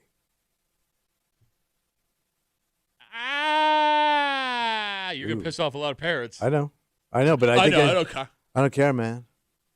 But I think that's the worst thing you could do to your kid is like turn that kid into you. But again, it may not be a voluntary thing. Maybe the kid. Yeah, maybe they're good at it. Okay, because of. But the people that call their kid their mini-me experience. are proud of the fact that they turned out just like them because they think they're so great and everything they do is so cool. But you also think that about you. Yeah.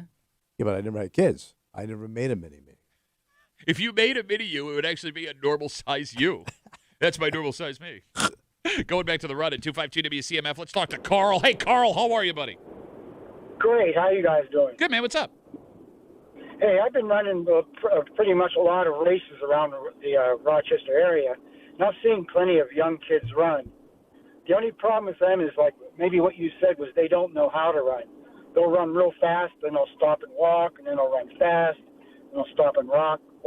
That's not how you do it, kid. Well, no, you could hurt yourself. You need to doing pace that. yourself. You could hurt yourself, what Carl's saying.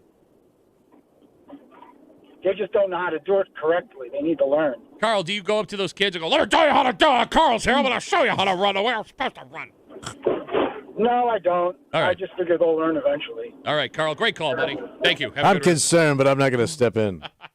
Bill writes us on Instagram, Duffy at WCMF. He says, about 10 years ago, little girl signed up to run the 5K that started after the Rochester Half Marathon. She missed the turn for the 5K and ended up doing the entire half marathon. That's 13 miles.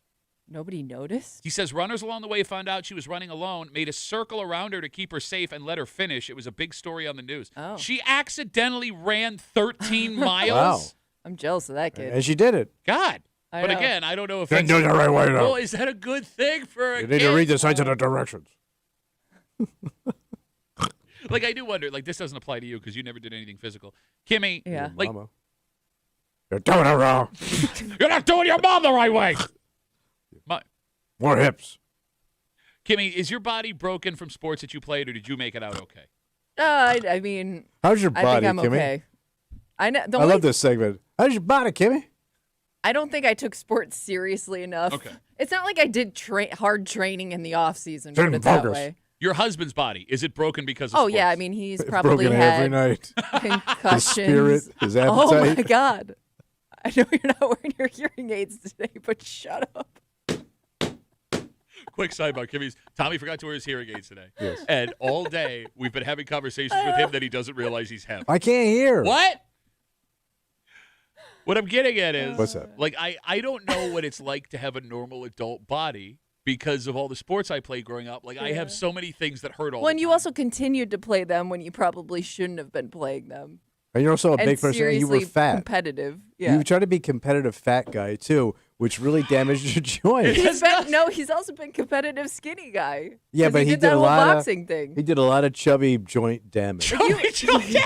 You continued with a lot of sports that beat up your body. Okay, what I'm saying is whether you're fat or not, when you hit like... Maybe you could have, if you kept that fat, you would have had a little more cushion. The point I'm making is when you hit 30, fat or not, if you played sports growing up, your body just starts to say no mas. Yes. Right? Yeah. And I wonder, I like, for the people that didn't play sports, what is the human body at 30, 40, 50 supposed to feel like? Because I got to be honest with you, man. There are days I get up and I feel like I'm 60 years old. Yeah. It hurts. I'm sure. And it sucks.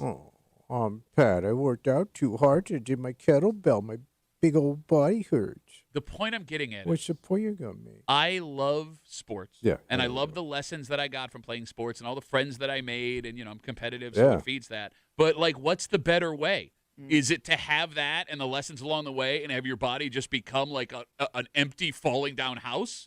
Or is it to lose all that experience like you did and you get to walk around and do whatever the hell you want because you're a sissy ass In dress touch shoes. nothing bitch?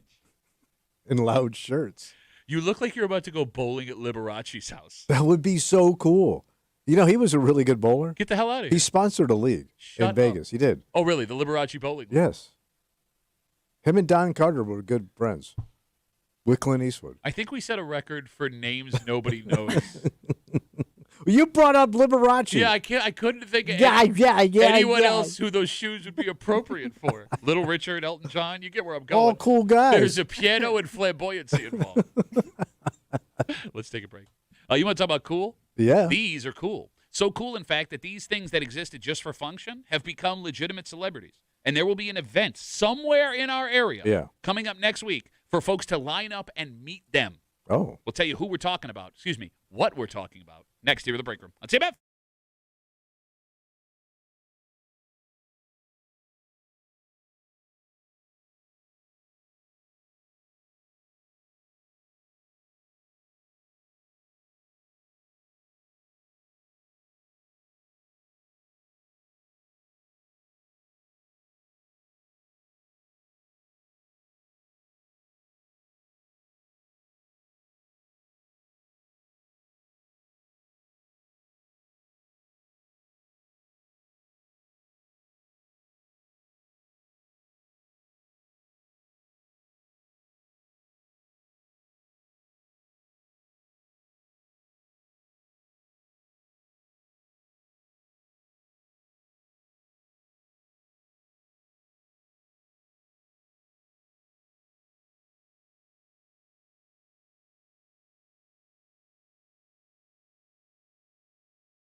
These have become so popular. Yeah. This event that they are planning on doing, they have yet to release the date and time because I think they're afraid that when they do, the more time they give people to prepare, the more overrun people will try to make this to meet these new celebrities.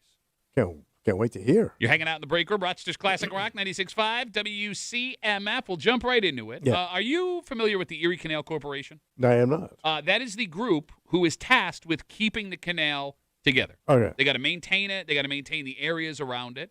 And as part of maintaining the areas around it, there are grass and, trees and weeds and things. Oh, yeah, everything needs to be trimmed and mowed and picked up. You got it. Pruned. And look, man, paying a mowing service to do all that stuff, employing those people would cost you an effing fortune. Yeah. It's also not great for the environment. So they decided to try something new last year. What are they going to do? The Canal Corporation employs a team of goats. Goats? Goats.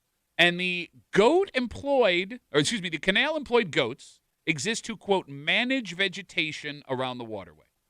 Okay. They essentially show up at a specific spot. Yeah. They set the goats loose, and they let them eat all the stuff that they want. Okay, they just chomp it away. All right. Yep, and that means they don't have to cut it down. Yeah. This project has become a massive success. It has also become very popular with people who have fallen in love with the goats. How can you not? So much so Yeah. that next week, here in the greater Rochester area, the goats will be making a special public appearance Yeah. where they will have a goat meet and greet.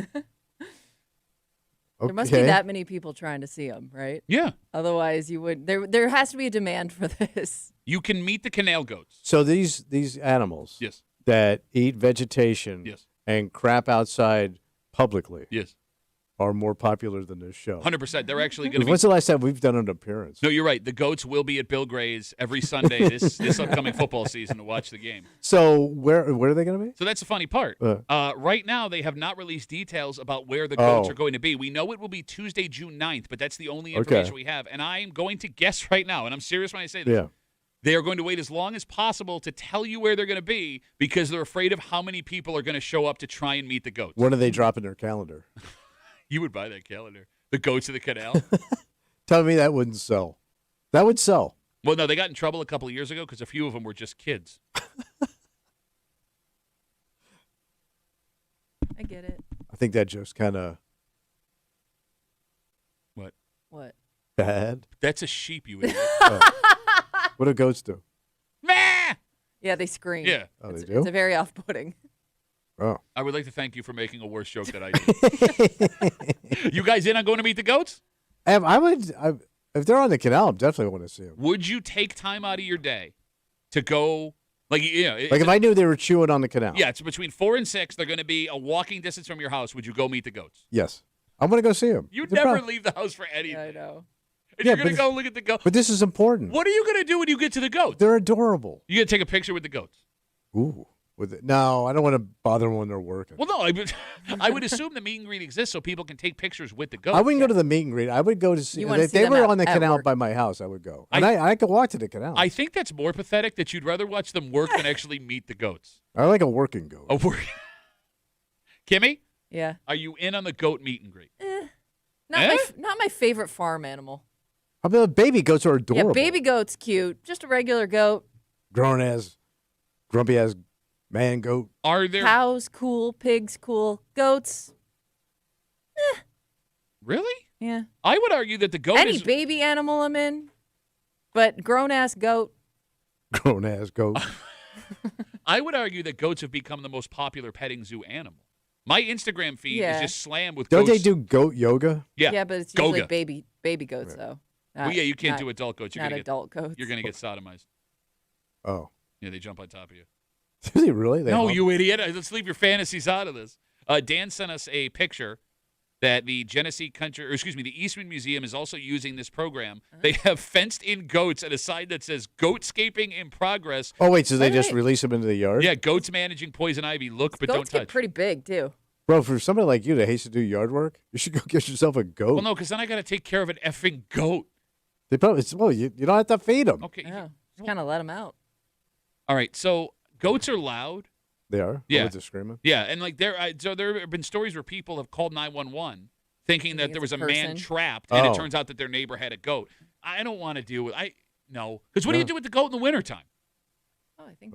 Bring them inside. No, but then I got to feed it. If there's no grass for it to eat, I have to pay to feed the goats. I don't know how much they consume in a day. What a short-sighted, stupid idea. You don't like mow the lawn for an hour a week? Buy a goat. Take care of this living but thing. it'd be like a little show. It gives you a goat. Man, there's goats everywhere. Alania writes us on Instagram, Duffy and WCMF. They're going, they did announce where it's going to be. Right. Excuse me. They're going to be at Grease Canal Park, and they will also be doing goat yoga while they're there. Oh, so you can bring your yoga mat and work out with the goats. No. The goats themselves will actually be doing yoga. They're very talented goats. Okay. It's a joke, you idiot. Yeah. Although it was bad. That's for sheep yoga next week. You so dumb. 252-WCMF, 252-9263. We are talking about the Erie Canal Corporation's goat team. The goats get released to take care of vegetation along the canal. They have become so popular that they are doing a meet and greet on Tuesday, June 9th. It looks like it's going to be at Grease Canal Park, according to Alania. So if you want to meet the goats, you get to go do it there. Okay. I am curious what the goat meet and greet entails. I guess you could go pet pet goats, them, right? the kids pet them, and you take your picture with them. Yeah. You can probably feed them. They probably got some Yeah. to feed them. All right, look, we've been a part of many meet and greets with like artists in Yeah. the past, right? Musicians and stuff. And like, there will be artists that are in a bad mood, but they're being paid to be there, so they just turn on a face. Yeah. Goats can also end up in a bad mood, but you can't be like, "Hey, man, your public is waiting to see you." Like, you're putting bad for your image, goat. Yes, you're putting a lot of faith in the goat's going to be in a good mood when everyone shows Like, up. I don't know, are goats social like dogs are? They seem to be pretty social. I don't think they do all these events with goats if they weren't. Like, do they get excited when they see people? Like, you know how your dog will flip out when he sees new people? Yeah. Do goats do that? I don't. The only goat experience I have are petting zoo goats, and they're pretty laid back. Yeah, they just kind of Pretty stand there. mellow because they just think they're going to get fed. But in that scenario, they're in their home. Yeah. You know what I mean? But they just stand there and stare like Gen Z. Yeah. That's you idiot. You're doing you. Now that I'm thinking about it, What? you do look just like a goat. Oh, so I'm the goat. Damn. Guess I'm the goat. I guess you are the goat. That's right, buddy. I wish I hadn't gone down this road. You're the goat. No, I guess you're right. I've never seen. Well, goats don't they butt? They headbutt? I just thought they. Oh no, those are rams. No, rams also. I thought goats can lower their heads and drive into you. Oh, is that your fantasy? Yes, I have a fantasy of being. Go do your downward dog, get rammed from behind by a goat. Jesus Christ, man. Kimmy, goats ram, don't they? They lower their head and they run it into you if they get angry as you put your headphones on? They push you around. I feel like I've seen videos of goats doing that. Okay. Don't they do it to each other? Kind of. Those are that would be rams. I know. Rams also do it, you idiot. Well, but they got the name. It's like, don't dogs bite? No, I think that's lions. There's lots of things. No, but all things bite, but only rams ram. That's why they put it on the truck. You're an idiot. 252 WCMF. Let's talk to Rick. Hey, Rick, how are you, buddy? Good, guys. How are you? Good, Rick. What do you got? The goat's for us? doing all right today, buddy. Shut up. All right, listen. Out where I live, there's a huge solar farm, and about once every 3 weeks, a guy comes in with like 100 goats and releases them, and these things, he walks them up and down the rows. These things, when they're tilted up, you can't get underneath them with a mower. So these frickin' things mow it down or chew it down to bare nubs. It looks great. Goats. Okay, so but it takes 100 goats to do it? Well, dude, have you seen the size of these solar farms? No, I don't live next to you, Rick. I have not. Have you ever driven around and seen a solar farm, you jackass? Jesus Christ, Rick. Rick's my favorite person. Getting awfully angry over You never seen a solar farm, you jackass. goats. And so I asked a simple question about how many goats, and Rick just goes off like he's ramming me like a goat or another animal that also does that. These solar farms are hundreds of acres big. Yeah. And, it's 1 acre per goat. So it's really interesting. He's got them in there for about a week, and after that week, this place looks like you can play golf on it. Nice. All right. Great story, Goat Rick. golf. Rick, you nailed that. Thank you for the call. I appreciate it. You got her, losers. You jackass! Bye, Rick. He went so old, man, so fast. Losers. So hard. It takes that many goats. I don't know who's more angry. Rick about the solar farms, or who was it yesterday about the shoal? Oh, my God. You don't even know what a shoal Oh, is. you jackass. I know. I said I don't know. Yeah, you don't. Tommy does. We come back. Well, that's why I'm the goat. Shut up. We'll wrap it up with this. What's that? Ryan writes us on Instagram. He says, what a show today. Tommy's British Clint Eastwood and goat sheep sounds. No hearing aids and dropping ass. Come back, wrap it up. Tell you what we're doing tomorrow next on CMF.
Hey, it's going to be Rapparoo. Howdy, old Thursday, Rapparoo. Thursday break from CMF. We are super late. We got to get out of the way. So Godspeed. Good luck, everyone. Have a good rest of the day. Okay. Thank you very much.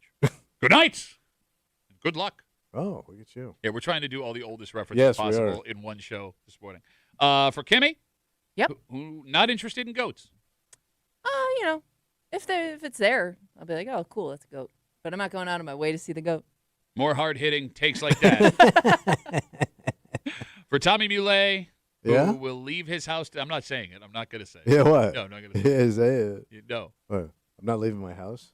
You won't leave your house for anything except for animals eating grass. Yes. My name's Pat Duffy. We'll see you tomorrow morning back here in the break room, 6 a.m. on 96.5 WCMF.